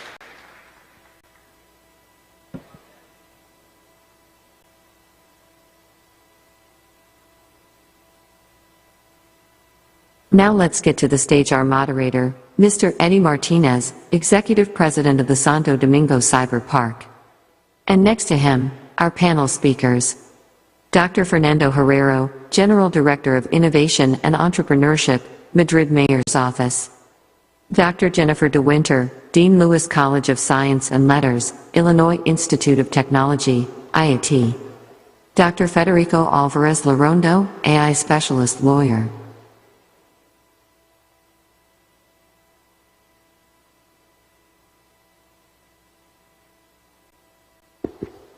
Muy buenas tardes a todos. Bueno, qué bueno que estamos aquí reunidos para precisamente conocer y aprender, discutir sobre un tema que está tan sobre el tapete como el de la inteligencia artificial. La verdad es un debate en el mundo entero. Unos, como bien ha indicado su magistral presentación el presidente Fernández y también lo vimos con Sofía, el doctor Hansen, muchos de los panelistas, algunos los miran desde un punto de vista optimista y otros tienen su nivel de incertidumbre y suspicacia de lo que está o podría ocurrir en el futuro con este tema. Pero todo el que ha interactuado con algunas de estas herramientas como ChatGPT y algunas de ellas, se da cuenta inmediatamente que esto va a tener un alto impacto, y de hecho ya lo está teniendo, y que va a producir cambios y transformaciones, sobre todo en el mercado laboral, en las transacciones, en la productividad de las personas y en la vida cotidiana de la gente. Y algunos nos vamos a ver amenazados por cosas que ocurren, y otros lo vamos a ver y asumir y aprovechar. Pero solo a modo de ejemplo, les cuento que hace un par de días yo estaba trabajando con un director musical para precisamente un audiovisual en el que estábamos trabajando. Don Pérez Vila hacía algunas menciones de piezas audiovisuales y bajamos un par de aplicaciones, Mover y Amper Music, que ya están disponibles, están basadas precisamente en esos formatos grandes, neurales, como se dice, y en cuestión de minutos, ese director musical, yo, mi hijo de 9 años, sacamos una composición musical original que sirvió de base para lo que podría ser el soundtrack, la banda sonora del audiovisual, del largometraje que estamos trabajando. Bajamos otro, luego con otro grupo, trabajamos con otras aplicaciones como Speechlo, por ejemplo, y vocalizamos los personajes, los caracteres animados de esa misma producción. Es decir, lo que pudiera tomar muchos meses y un presupuesto muchísimo mayor, lo hemos hecho en casi un instante, utilizando precisamente estas herramientas que ya están disponibles. Yo solamente me puedo imaginar lo que eso va a significar, y lo vi en la cara precisamente del director musical cuando se enfrentaba a este nuevo mundo que lo pudo ver de manera muy directa. Bueno, y a propósito de cosas que estamos haciendo, y antes de introducir al panel propiamente, pero sí me gustaría decir acá que nosotros en el Parque Cibernético ya estamos haciendo también, dando nuestros primeros pasos. Bueno decir que en el ITLA ya hemos comenzado un programa de tecnólogo de formación de 2 años en inteligencia artificial, que se añade a todas las otras carreras que ya tenemos. Pero ya estamos formando jóvenes en materia de inteligencia artificial. En adición a eso, estamos, por ejemplo, con uno de los grupos de egresados ya, trabajando en una empresa para desarrollo de algoritmos propios, sobre todo para ayudar a las pymes de República Dominicana. Por el otro lado, con una empresa Digital Microscopy, microscopía digital dominicana, estamos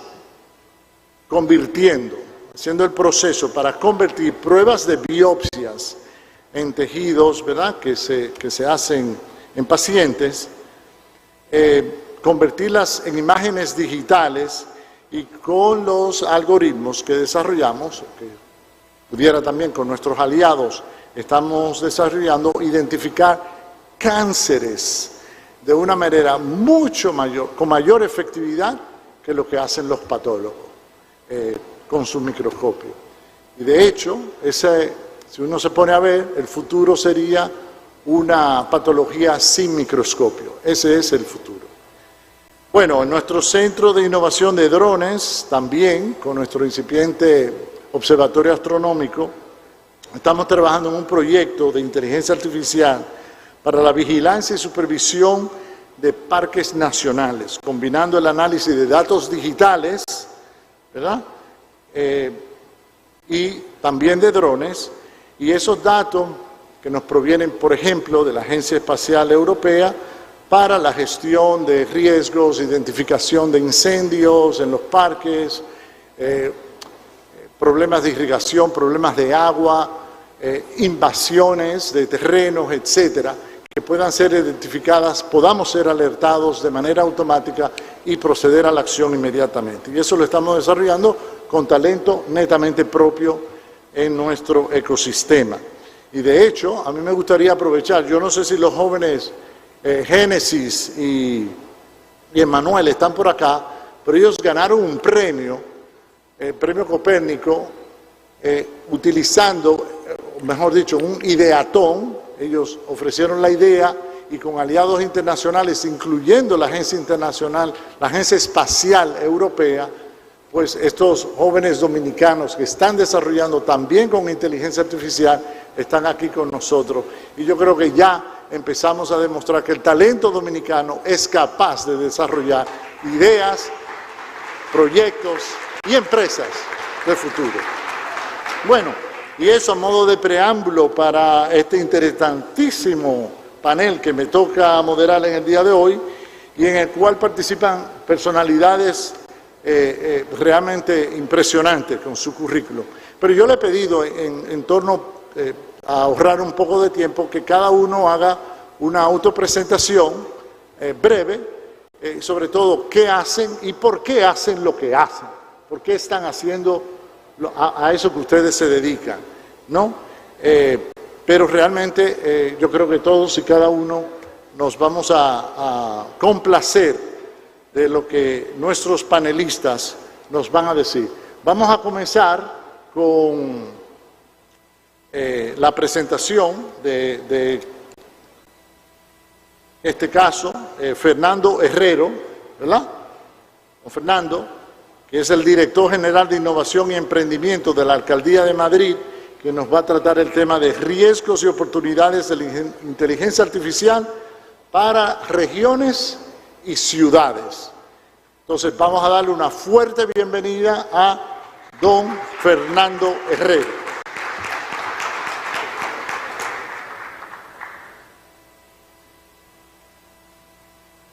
Bueno, buenos días a todos y lo primero, muchísimas gracias por invitarme y sobre todo muchísimas gracias al presidente por organizar un evento tan importante porque el tema de la inteligencia artificial sin duda va a ser crucial.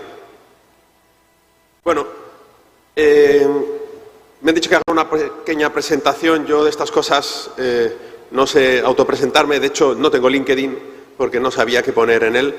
Pero ahora mismo soy director general de Innovación y Emprendimiento en la Ciudad de Madrid. Me dedico a fomentar la innovación en la ciudad, a desarrollar la economía a través del talento de las startups y, sobre todo, a conseguir que Madrid, mi ciudad, sea una ciudad caracterizada por la tecnología y por el talento. Y la inteligencia artificial ha sido una de nuestras grandes apuestas.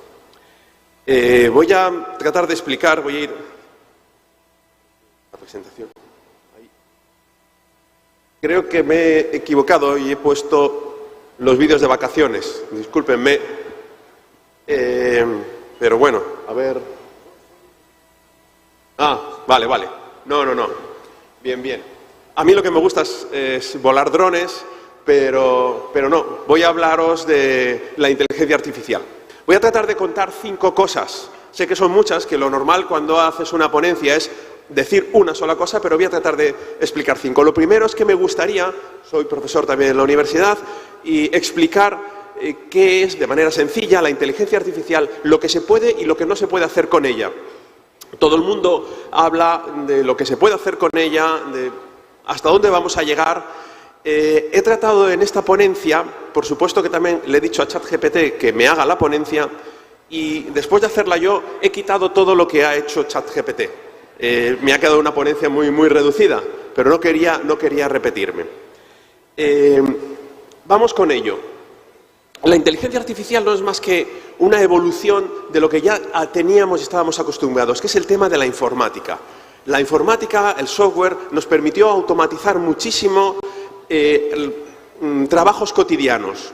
Yo sabía perfectamente cómo pasar de grados Celsius a grados Fahrenheit y lo único que tenía que hacer era un algoritmo y decirle a la máquina que cuando tuviera un grado Celsius lo multiplicase por 1,8, lo sumara a 32 y entonces me daba los grados Fahrenheit. Eso era muy fácil y con más o menos éxito conseguimos hacer muchísimas cosas, automatizar muchísimas cosas con la informática. Pero de repente apareció una nueva tecnología. Apareció una tecnología en la que yo no necesitaba, para hacer que la máquina automatizase el proceso, no necesitaba definirle explícitamente cómo tenía que ser ese algoritmo.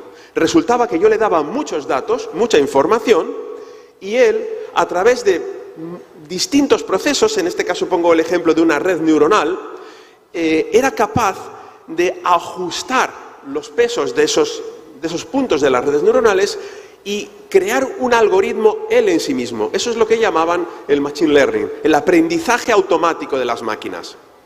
Con eso se llegó muy lejos y apareció el concepto de inteligencia artificial como tal. Solo teníamos que darle muchos datos a la máquina y ella era capaz de procesar esa información, ajustarse y generar esos algoritmos.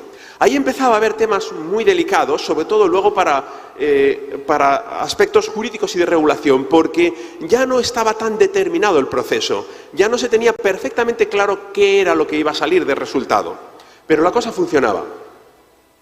Llegamos incluso a la gran eclosión de la inteligencia artificial para el público, que ha sido estos últimos años, hace muy poquito, cuando ha salido ChatGPT, y todo el mundo lo ha empezado a utilizar.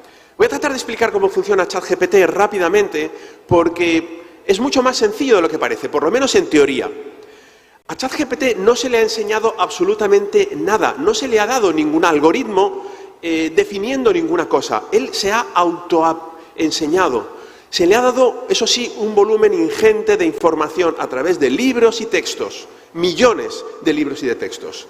Él no ha hecho más que coger esos libros, que son letras, la unión de letras, palabras, y ha ido uniéndolas y generando patrones. La G, la A, la T y la O salen repetidas veces, eso es un gato, y ha visto todas las veces que aparece la palabra gato, la palabra perro. Ha ido viendo que la palabra gato salía muchas veces asociada a cuatro y a patas, a pelos, a comida, y lo iba vinculando. En ningún momento sabía lo que era un gato.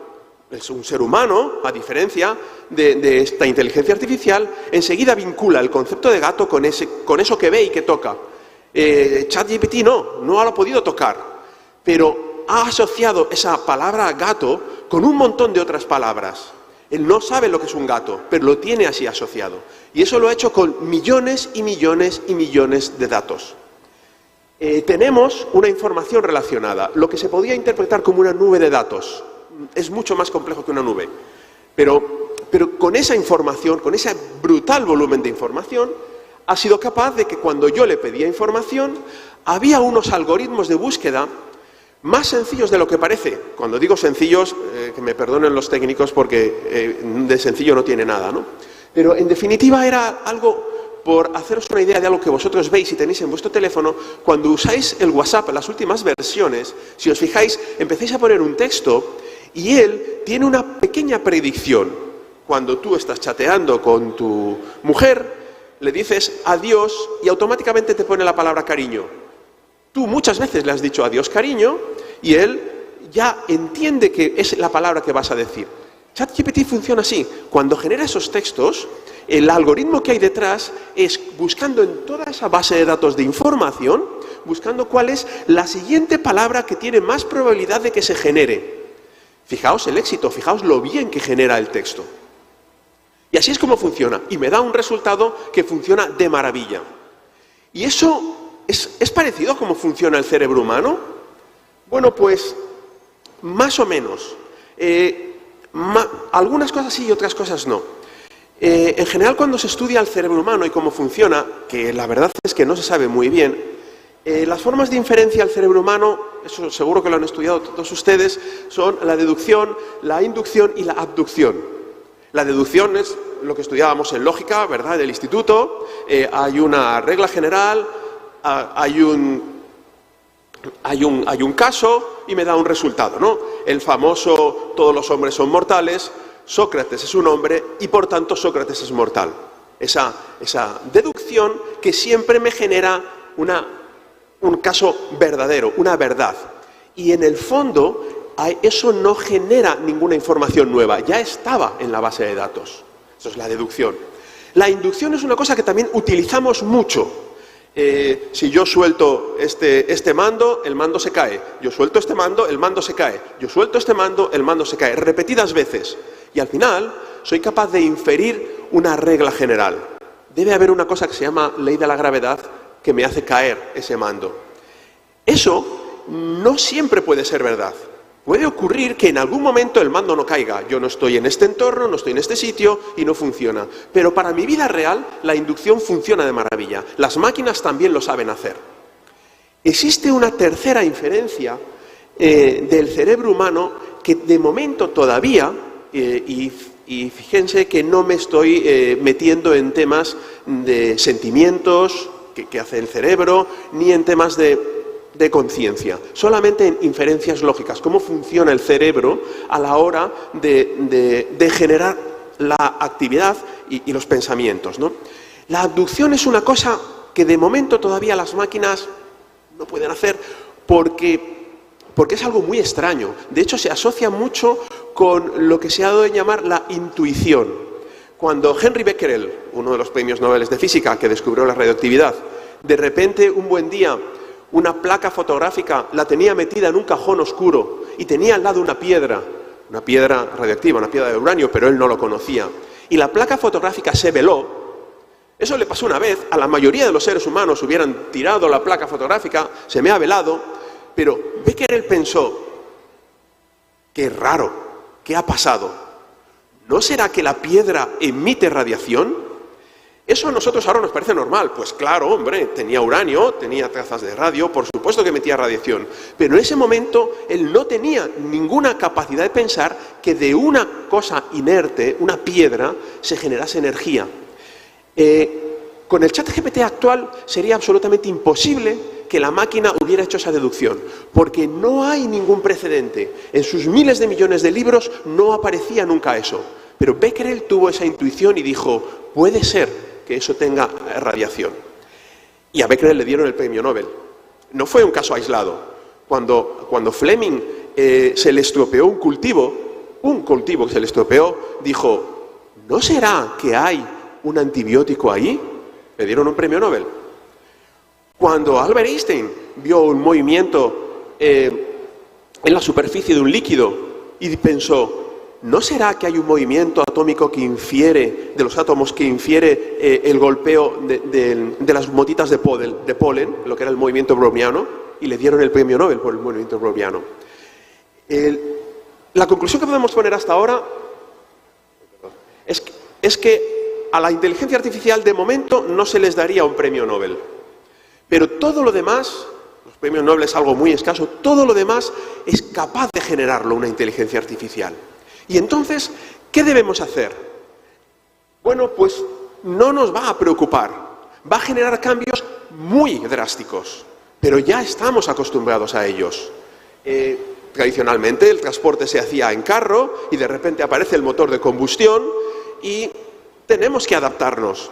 No es fácil la adaptación. Una persona que sabe cuidar un animal no sabe arreglar una máquina. Una persona que sabe conducir un carro tirado por animales no sabe conducir un camión. Probablemente el esfuerzo que hay que hacer es que sus hijos sí que tienen que aprender nuevas tecnologías. Esto es algo muy común en la historia. La documentación estaba en formato papel, se digitalizó y hubo unos cambios y hubo que adaptarse. Eso es algo que es relativamente fácil de ver. Con la inteligencia artificial está pasando lo mismo. Yo veo unos cambios a corto plazo que sí que sé cómo se van a producir y sé cómo tengo que adaptarme. Lo que probablemente no sepa es que cuando apareció el vehículo de tracción motor, el mundo cambió drásticamente. Casi incluso desde el espacio se puede ver cómo ha cambiado el mundo debido a que se han inventado los coches. No digamos qué ha pasado con Internet. El mundo ha cambiado con Internet. Pero nadie ha sido capaz de predecirlo. Esto sí que era algo que ni siquiera la intuición en los seres humanos éramos capaces de predecir. Cuando aparece en los años 70 Internet, todo el mundo empieza a vislumbrar que me iba a servir para transmitir correos electrónicos, incluso para transmitir ficheros. Algún visionario diría, seguramente podemos digitalizar las fotos y podemos transmitir las fotos por Internet. En esos años nadie era capaz de pensar, los jóvenes se van a relacionar a través de una red social. Los jóvenes van a buscar pareja y se van a enamorar a través de Internet. Eso hubiera sido impensable en los años 70. De hecho, ni siquiera en los libros de ciencia ficción aparecen cosas parecidas. En el juego de Elder aparece una cosa parecida a lo que es Internet y el impacto que tienen los influencers, pero muy, muy lejano. Nadie es capaz de predecir lo que puede ocurrir con la inteligencia artificial. De hecho, lo que sí que solemos ser es muy catastrofistas. Esto lo cogí el otro día leyendo un informe sobre los efectos que iban a tener Internet. Los cambios son tan profundos, inteligencia artificial, perdón, los cambios son tan profundos que nunca ha habido un tiempo más prometedor ni con más peligros potenciales. Fíjense, con todas las cosas que han pasado en la humanidad, fíjense qué frase tan lapidaria, qué tremendo lo que va a llegar a Internet. Esto me recordó el principio de Historia de dos ciudades. Era el mejor de los tiempos, era el peor de los tiempos. Esto ocurrió hace 200 años con la Revolución Francesa. Efectivamente, la Revolución Francesa parecía que iba a provocar un cambio drástico en la humanidad. Por supuesto que lo provocó. Hemos sobrevivido a ella y nos hemos adaptado. Y esto ha ocurrido muchísimas veces en la historia. No debemos de tener en absoluto miedo. Eso sí, tenemos que saber adaptarnos. De hecho, lo que sí que se tiene en común, como denominador común del concepto de inteligencia, es la capacidad de adaptarse a los cambios. ¿Qué tenemos que hacer entonces? Bueno, pues en mi caso concreto me he dedicado a desarrollar una ciudad en donde tenga la tecnología y la innovación como un referente. Una ciudad en donde la inteligencia artificial sea un pilar fundamental. Para eso se creó y ahora voy a contar muy rápidamente lo que hemos estado haciendo estos últimos años, se creó primero una estrategia global. No se puede abordar una tecnología como la inteligencia artificial de manera aislada. Tiene que estar dentro de un marco de tecnología, porque forma parte, es algo transversal, forma parte de muchas tecnologías. Hay que buscar la fortaleza de esa ciudad, de ese territorio y las debilidades, y hay que apoyarse en ellas, y hay que tener claro un objetivo. En nuestro caso, queríamos una ciudad basada en el talento, muy productiva y a la vez una ciudad amigable. Muchísimo cuidado. Las ciudades, cuanto más productivas, más hostiles al ser humano son. Se definió como la evolución de una Smart City a una Startup City. Y al margen de ese concepto cacofónico, yo quisiera hacer énfasis en qué es eso de una Startup City. Bueno, todo el mundo tiene claro lo que es el concepto de una startup. Una startup es una empresa creada por un emprendedor, pero con unas características. No es una empresa cualquiera, es una empresa muy vinculada a la alta tecnología. Es una empresa que genera alto valor añadido. Es una empresa que atrae el talento. Es una empresa amigable. Normalmente las relaciones en una startup son relaciones muy horizontales. No hay esa rigidez vertical de las grandes corporaciones. Es una empresa muy flexible y dinámica, capaz de adaptarse a los cambios, muy asociada al desarrollo evolutivo y muy vinculada a la innovación abierta, al conocimiento disperso. Todos esos atributos son los que queremos que tengan las ciudades del futuro, para justamente adaptarse a los cambios que no sabemos cuáles son, pero son los que van a venir. Bueno, nos dedicamos a hacer todo eso. Estos son fotos porque lo que cuento no son ideas, sino que es una realidad. Hicimos mucho esfuerzo en atraer el talento a la ciudad, hicimos mucho esfuerzo en que la gente conociera. Estos son premios que se dan a tesis doctorales, a jóvenes que dedican su vida a la investigación. Es algo muy importante porque lo que sale en los medios de comunicación de la juventud son las cosas más llamativas, pero no las más poderosas. Son los jóvenes divirtiéndose o son los jóvenes haciendo cosas que no son productivas para el futuro. Los jóvenes que dedican su vida a la investigación normalmente están encerrados en su casa o en los laboratorios y no aparecen en los medios de comunicación. Había que darles visibilidad. Y un tema muy importante que quiero contar es que creamos el primer centro de inteligencia artificial de mi país, de España, y fue todo un éxito. Un centro que, además de, por supuesto, dedicarse a hacer un montón de actividades de difusión, de comunicación y de formación de inteligencia artificial, hicimos una cosa que considero muy relevante. Llevar a la práctica algo que se dice siempre, unir empresa y universidad, hacer que las empresas se acerquen a las startups, atraer el talento. Sí, pero ¿cómo? Bueno, pues las actividades que se hacen en el centro son propuestas, otra vez vuelvo a la idea del conocimiento disperso, son propuestas por las grandes empresas de la ciudad. No es solo empresas tecnológicas, que son las que ofrecen tecnología, ofrecen inteligencia artificial, sino por empresas que pueden demandar esa tecnología, empresas no tecnológicas, pero que necesitan de esa tecnología. Son ellas las que plantearon retos que nosotros, como administración local, pagamos a startups para que los desarrollasen. Ese matching, esa unión entre talento venido de las startups y grandes corporaciones ha generado un clúster de inteligencia artificial muy, muy interesante en la ciudad. Termino con dos cosas. El tema de la regulación. El tema de la regulación es algo obsesivo, por lo menos en mi país y en la Unión Europea, algo obsesivo. Ya en el año 2017 se empezó a hablar, hace un lustro, se empezó a hablar de que había que regular el tema de la robótica. En el año 2020, un libro blanco, una estrategia de datos, un libro blanco sobre la inteligencia artificial. El año pasado ya salió un reglamento para la inteligencia artificial. Todavía no se ha aprobado nada, llevamos 5 años. ¿Y por qué? Pues porque es un tema delicado. A todo el mundo le gusta, en cuanto sale algo, regularlo. En mi país en concreto, incluso una ley que nada tiene que ver con la tecnología, la Ley Integral para la Igualdad de Trato y No Discriminación, incorpora un artículo en donde explícitamente se habla de la inteligencia artificial. Se quiere regular todo.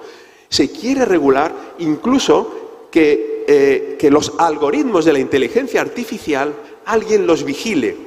Fíjense que lo que he explicado al principio es que la inteligencia artificial se basa en la información que recoge del mundo entero.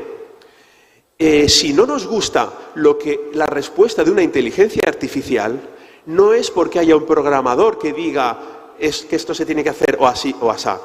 Si no nos gusta el resultado de una respuesta de una inteligencia artificial cuya formación haya sido asimilando todos los libros y todos los textos, es porque esa información ha sido generada por toda la sociedad, nos guste o no. Si nosotros queremos definir cómo tiene que salir el resultado de una inteligencia artificial, estamos siendo nosotros los que concretamos ese sesgo.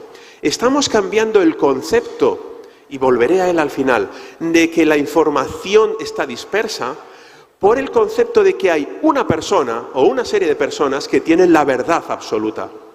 Y ahí sí que es muy peligroso. Bueno, solamente un gráfico para mostrar... Me queda un minuto. Solamente un gráfico para mostrar la cantidad de leyes que han salido en el último lustro. Bueno, el caso de Estados Unidos, que es el primero que aparece, es porque son también leyes estatales, en el fondo son 50 estados. Pero en muy poquitos años todos los países se han volcado a regular, se han volcado a legislar. ¿Y eso es bueno o es malo? He empezado esta ponencia poniendo un vídeo de mis vacaciones, no era equivocado. He querido hacer énfasis en que me gusta volar drones. ¿Por qué? Pues porque un buen día yo quise volar mis drones en Suiza y entonces puse drones Suiza en internet. Y no sé si lo leen, pero lo leo yo. Drones Suiza, buscar en Google, en internet, y aparece drones Suiza, el turismo, venga a volar drones a Suiza. Suiza, el paraíso de los drones. ¿Qué sitios son los más maravillosos para volar drones? Me llamó la atención porque puse drones España, yo estoy acostumbrado, y lo primero que aparece es Agencia Especial de Seguridad, drones, regulación, prohibido drones, ¿dónde no volar drones? Fíjese esa diferencia. Resultado, aquí está el resultado. Suiza, el primer país en tecnología de robots y de drones. Suiza, líder mundial en tecnología de robótica y de drones.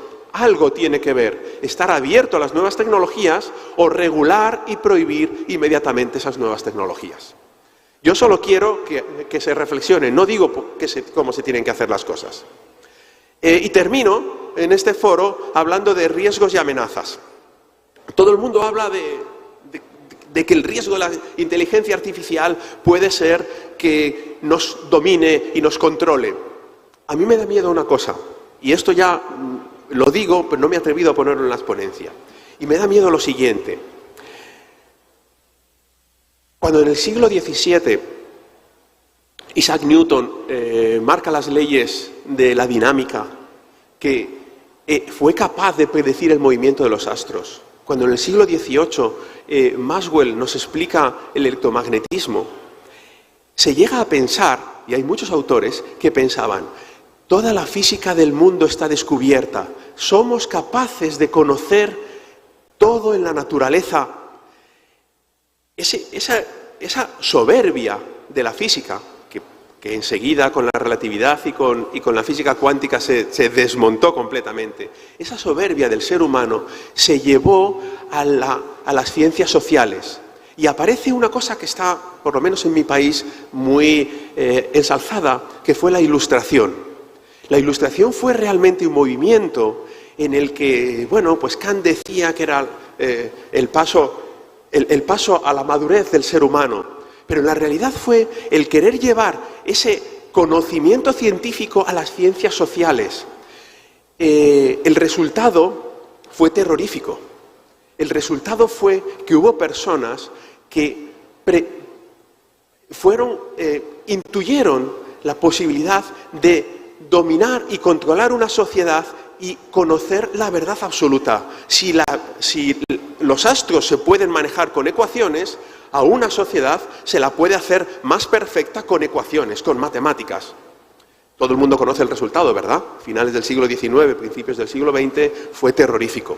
Hasta que nos dimos cuenta de que los seres humanos no somos como la física. No hay dos seres humanos iguales. A es igual a B porque 2 es igual a 2. Pero a mí me llaman Fernando por la calle. No me llaman Javier ni me llaman Luis. Jamás podré ser igual a Javier, ni a Luis, ni a nadie. Los seres humanos no podemos nunca ser iguales. No se pueden aplicar las leyes físicas. ¿Qué es lo que estoy queriendo decir? Lo que estoy queriendo decir es que la inteligencia artificial, el miedo que me da, no es por la tecnología, sino por los seres humanos que volvamos otra vez a ser tan soberbios que pensemos que tenemos una herramienta capaz de predecir cómo tienen que hacerse las cosas en el futuro y que volvamos a imponer lo que nos diga una inteligencia artificial porque pensemos que esa es la verdad. Y probablemente vuelvo a insistir en que el conocimiento, por mucha inteligencia artificial que haya, el conocimiento siempre estará disperso entre todos los ciudadanos de una sociedad. Muchísimas gracias a todos. Muchas gracias.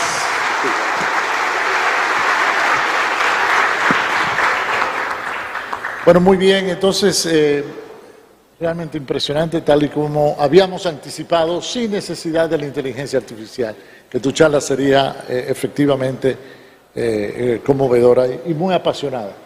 Así que pasamos ahora a nuestro segundo panelista, la doctora Jennifer de Winter, que es decana de Lewis College de Ciencia y Letras del Illinois Institute of Technology. Le damos la bienvenida al futuro del trabajo y la inteligencia artificial. Hello, everyone. Thank you so much for having me here. It's my first time in the Dominican Republic, and it's beautiful, and this event is so excellent in having these conversations.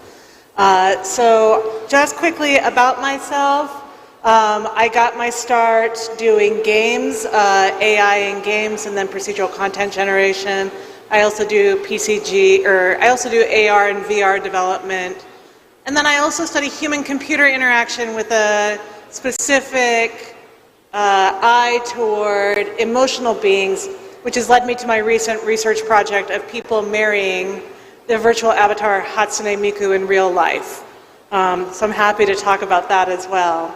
But I actually am here to talk about generative AI and robots and what the future of work might look like, and therefore what the future of education needs to look like. Like many of us, I was caught blindsided by the opportunities and the threats of ChatGPT. It comes out, and what it's allowing us to do is approximate what human writing is. And so if you ask ChatGPT to write an academic paper, it will write something with what looks like a topic sentence, what looks like evidence, what looks like data, what looks like interpretation. The challenge, of course, is that it's not those things, it just looks like those things. And so if it can't find the evidence, it will make up the evidence. If it can't find a claim, it will make up a claim, so long as it looks correct. Simultaneous to ChatGPT, and part of what's driving this large crisis around generative AI, are visual AI generating machines. This is from Lensa, it's a portrait generator. It comes out at about the same time that DALL-E and a series of other platforms come out. And what that's doing is it's now mining two pieces of information. It's mining both the construction of the image, but also the filter that puts on the look or the texture of the image. And so it's a multi-generator platform. And so what happens in these systems is that what we're talking about is moving from supervised to unsupervised learning. Right now we're still firmly in the supervised learning, but we know that we're quickly moving to unsupervised. So the idea is that we have data input. People earlier today have talked about the validation process of having humans in there as part of a human process of not only scraping the internet from Wikipedia, from books, from general websites, but also having human actors in rooms, double checking those things, adding interpretation, adding context in order to allow these machines to be able to learn these things. And soon, ideally, what inventors in this space want to move toward is what's called unsupervised learning, so that we no longer need the human interlocutors to work on that. The challenge, of course, is that we call this artificial intelligence, and so we're using the metaphors of intelligence in the human brain for something that is not human brain-like. And we can see that in all of the words of what we're doing. We call it training on the neural network. We call whatever it puts out an intelligent interpretation. And so what this has led to is a tremendous amount of hope and utopia, or anxiety and dystopia. So let's talk about utopia really quick.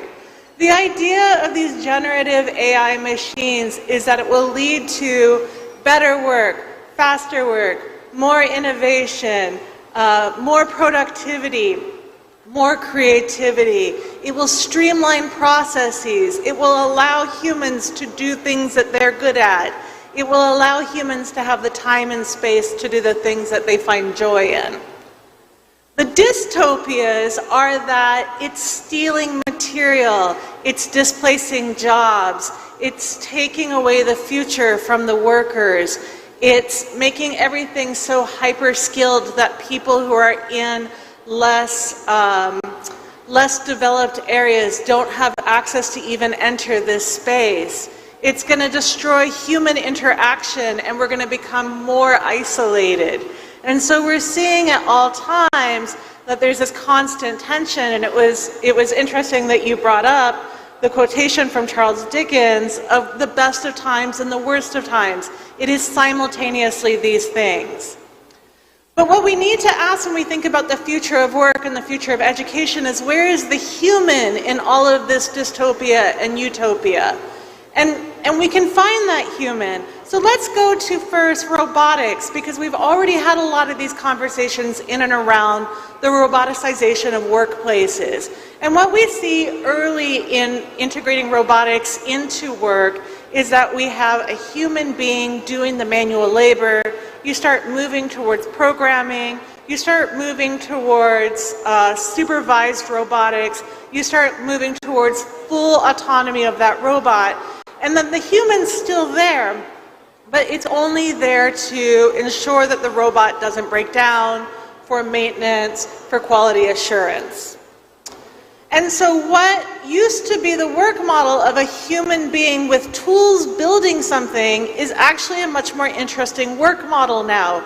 It's a human being building the robot that will build the thing. And so human beings are actually moved one step away from the direct production of the thing, but they're still producing something. And I think that that's the part that we have to keep in mind. And so what does this mean for generative AI in human work? It's no longer that we just have a person typing an article or a policy or a new program. We have a human creating a generative AI system that then trains the generative AI system via those neural networks through what are increasingly being called AI generator engineers, is a new title I've been seeing floated around, so that they're giving the code words up into generating this text or this image.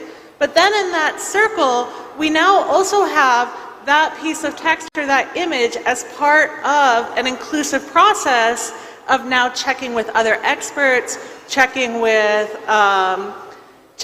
groups, and now it becomes an actor within a much broader set before it is then put out into human consumption. So what does this mean for creative industries? This is not going to get rid of creative industries. Generative AI is always limited by the past. It's always trained on data sets that are there, and so the creative industries are now going to be much more focused on speculative industries and speculative designs. But it also means that generative AI becomes a partner in the creation process so that people working in creative industries can have an initial draft of something produced, quickly produce a series of concept art, quickly run something through a generative AI that they've already written to see if it's matching the tone of whatever it is. And so it becomes a tool that's somewhere between a spell checker at the worst case scenario all the way up to a co-writer. And we're already seeing this in the academic space with generative AI being credited as co-authors. But what does this mean for education? And it means two things predominantly. The first thing that it means is that we have to change how we teach, because we're already learning that students are using generative AI as a tool to bypass many of the traditional assignments that we use to assess learning. And so one of the things that students will often do now if you assign a paper to check their comprehension is that they'll make a ChatGPT or similar program write the paper for them. If you assign them a lab report, if you assign them a chemistry experiment, what we're finding is that they're going into these generative AI machines to bypass doing that homework. And we can have a whole conversation about the ethics of this, but it's happening right now. And so one of the first things that's going to have to happen within education is fundamentally changing what it is that we're teaching and how we're assessing it in a way that it sees generative AI as an ever-present tool. The other thing that's going to need to change in education is what we teach. So historically, education has focused on two ways of thinking, mathematical and verbal. And now we need to add a computational. So these are the three ways that we think. I don't think about math using my words. I think about math mathematically. I don't use math to then write a story. I do that verbally. It structures how a person thinks. Now we need to teach people, starting fairly early, computational thinking. And what does that mean? It doesn't necessarily mean mathematical or verbal, although computational thinking has a history of pulling from both linguistic grammar and mathematics. What it means is that we have to start teaching how data sets are created, how to query data sets, what types of questions you can ask, how does basic AI work, how do we create the foundation so that if someone would like to move into more advanced forms of AI or robotics, using such things as Bayesian statistics, machine learning, or so forth, do they have the foundation to do so? Because these are not things currently in our more traditional forms of early education. And while this might seem scary, I'd like to remind everyone that generative AI is to writing and art what the calculator was to mathematics. When we invented the calculator, we didn't eliminate mathematics. Mathematicians were not suddenly obsolete. It's just that they had a new tool to do work with, and they were able to ask new types of questions. So we're at the beginning of a process that is upending very comfortable patterns and traditions that we've had, but it is going to allow us to fundamentally change what it is that we're going to do. But since we're at the front end of that, I'm not 100% sure where that direction is going. A couple of interesting books you might read as you continue to think about generative AI are Algorithms of Oppression, which interrogates underlying structures of data and how we continue to oppress people, but also a fairly interesting and fun book by a leader in AI, Janelle Shang, called You Look Like a Thing and I Love You, looking fundamentally at how AI thinks differently, if we want to continue to use human words like think and intelligent, how it thinks differently than human beings. Thank you very much. Thank you, Jennifer. What a wonderful presentation, Jennifer. And if we had the time, I would have asked you what new job opportunities for humans in the Dominican Republic and other countries like us you see as a result, that are emerging as a result of all of this, right? So if we had time, we would answer to that. So maybe later we'll do that.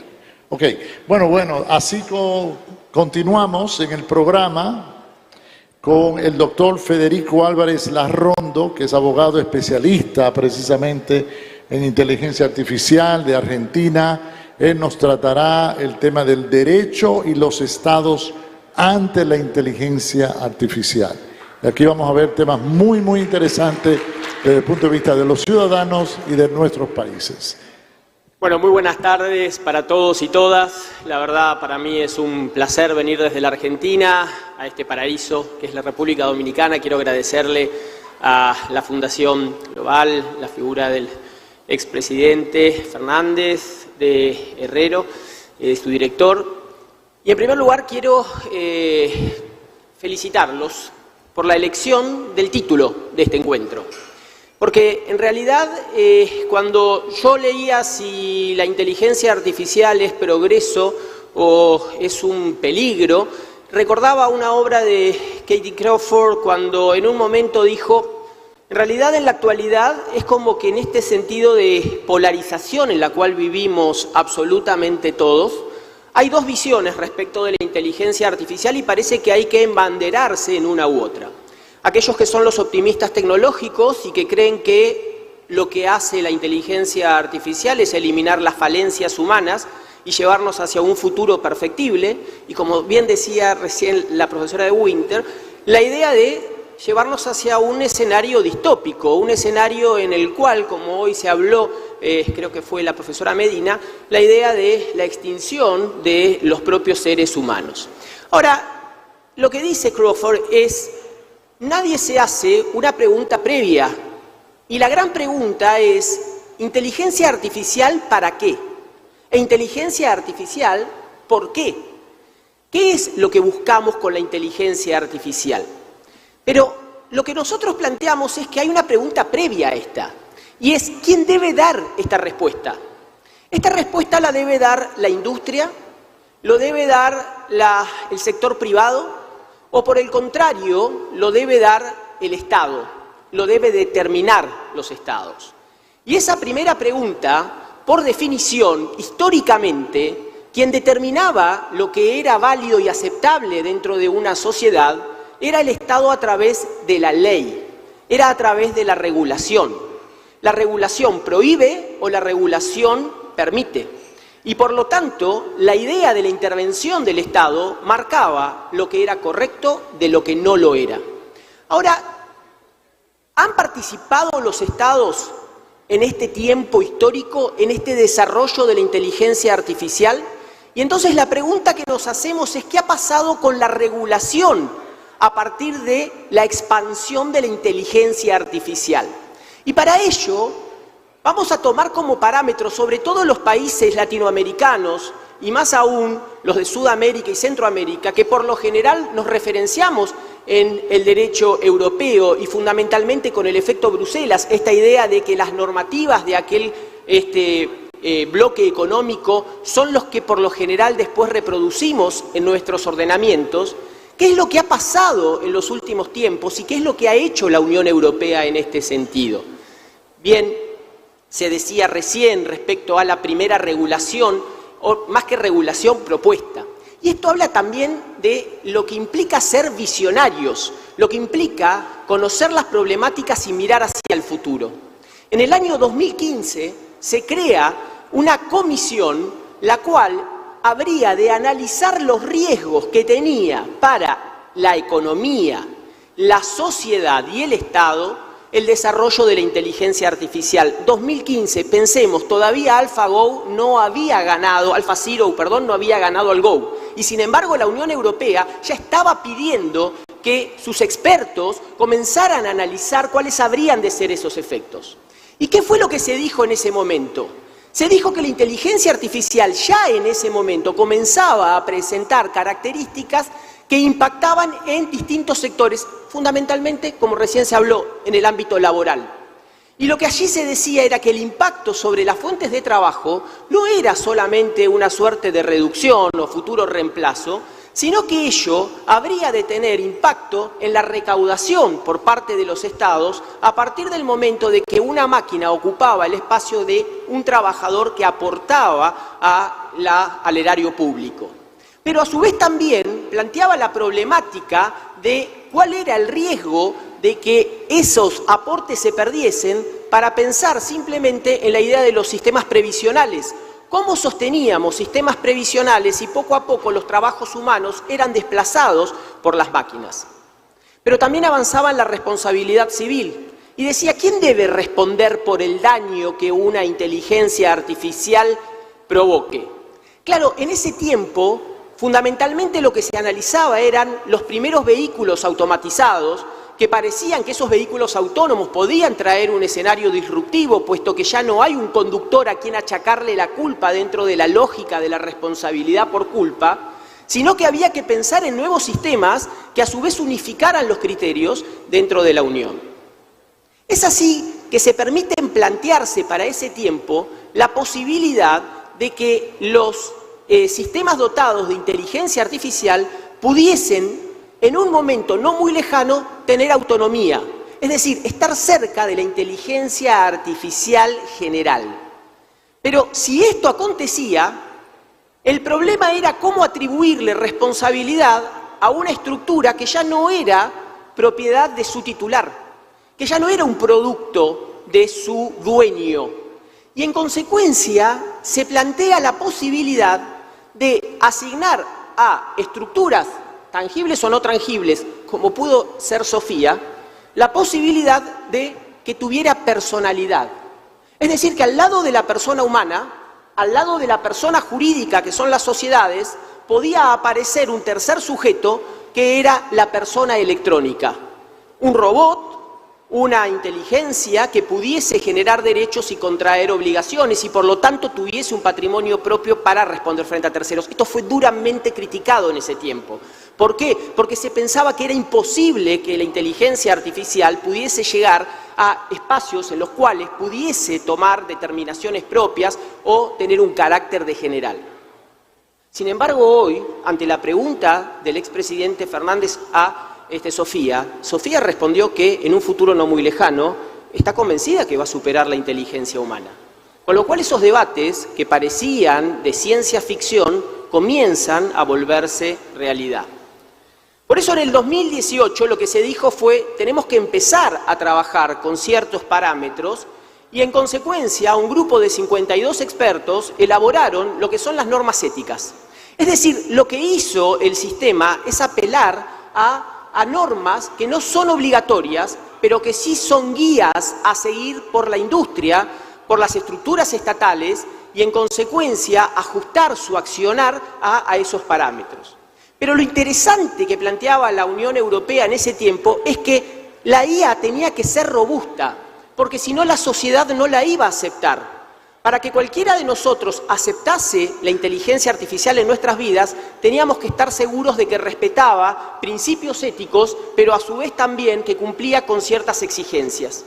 Y hay uno que es fundamental, el ser humano debe seguir siendo el centro absoluto del sistema. El respeto a la autonomía humana, la prevención del daño, la equidad y algo que se habló hoy por la profesora Curtis, el tema de la equidad, la no discriminación.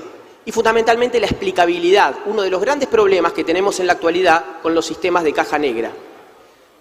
En el año 2020 se plantea el libro blanco. El libro blanco son justamente desafíos que plantea la Unión Europea para abrir al debate público y por consiguiente establecer objetivos a mediano y largo plazo.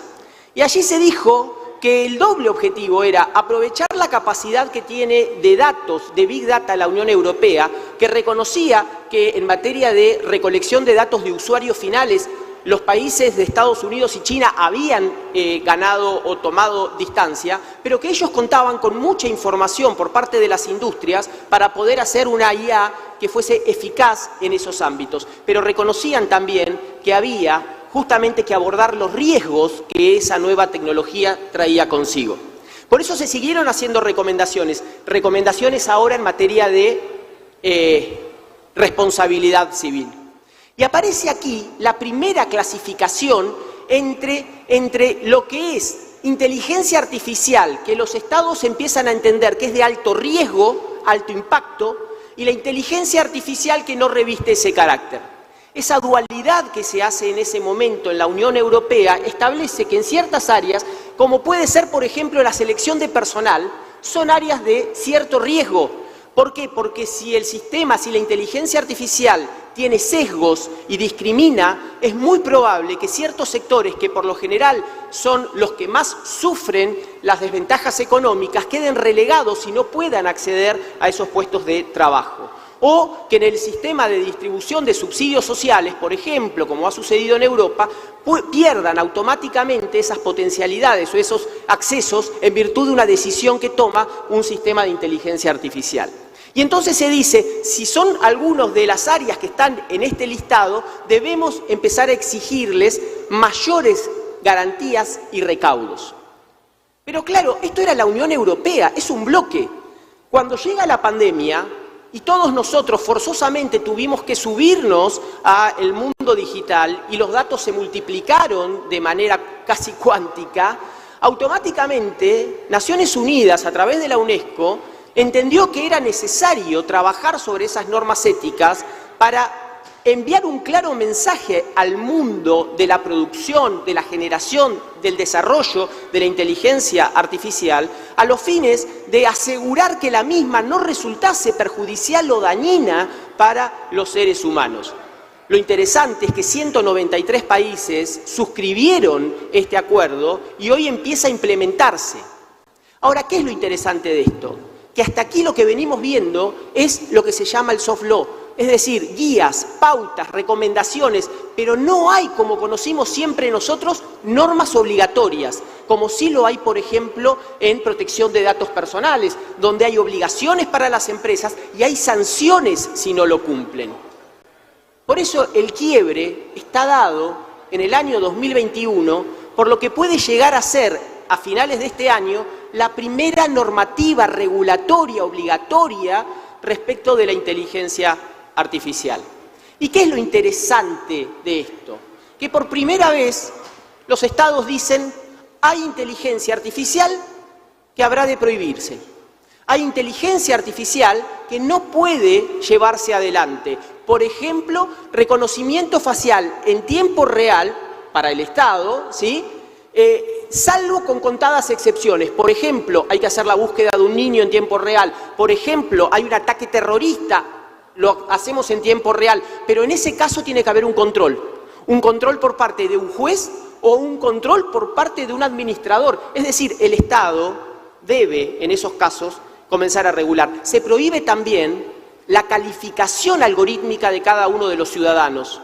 No podemos tener un puntaje que nos lo asigne un sistema de inteligencia artificial, porque nuestros sistemas por lo general democráticos, liberales, reconocen la individualidad de los sujetos. Esos son riesgos que el sistema no va a tolerar y por lo tanto va a prohibir. Ahora, ¿y qué hace con los demás? Establece que hay otros de alto riesgo y ahora hace una cuádruple clasificación. Los de alto riesgo son aquellos que van a tener que ser autorizados por los estados. Es decir, así como las vacunas fueron autorizadas por los estados antes de llegar a cada uno de nosotros en la etapa del COVID, así como hay control por parte del Estado, la idea es que cuando estemos ante IA de alto riesgo, la misma previamente tenga que ser testeada, demostrar su seguridad y pasar ese filtro. Para las que son de bajo riesgo, la idea es que sean transparentes. Y las que no tienen riesgo o riesgo mínimo, será simplemente registración para saber quiénes son los titulares de esa IA. Y facilitar a su vez el reclamo para aquellos que sean víctimas afectadas por la implementación o aplicación de la inteligencia artificial. Ahora, esto es fantástico, pero ¿cuál es el problema? Para los que venimos del derecho, lo que no terminamos de entender o no se termina de comprender es que el derecho fue pensado, las normas fueron pensadas para estados que en un momento dijeron que tenían límites territoriales y aplican sus normas dentro de esos límites territoriales. El mundo lo vemos así, dividido políticamente, pero esto no es lo que ve la inteligencia artificial ni la industria. La industria, en realidad, permanentemente está actuando en un mundo paralelo, un mundo en el cual no hay barreras geográficas, en el cual no hay un solo actor que pueda venir a decirle cuáles son las pautas a cumplir. Por eso, ¿qué es lo que hace la Unión Europea en las últimas normas? Lo hizo en el RGPD y lo hace ahora en este proyecto que quiere aplicar. La aplicación extraterritorial de la ley. Cuando se aprueben las normas sobre inteligencia artificial en la Unión Europea, una empresa ubicada en República Dominicana que quiera dirigir su producción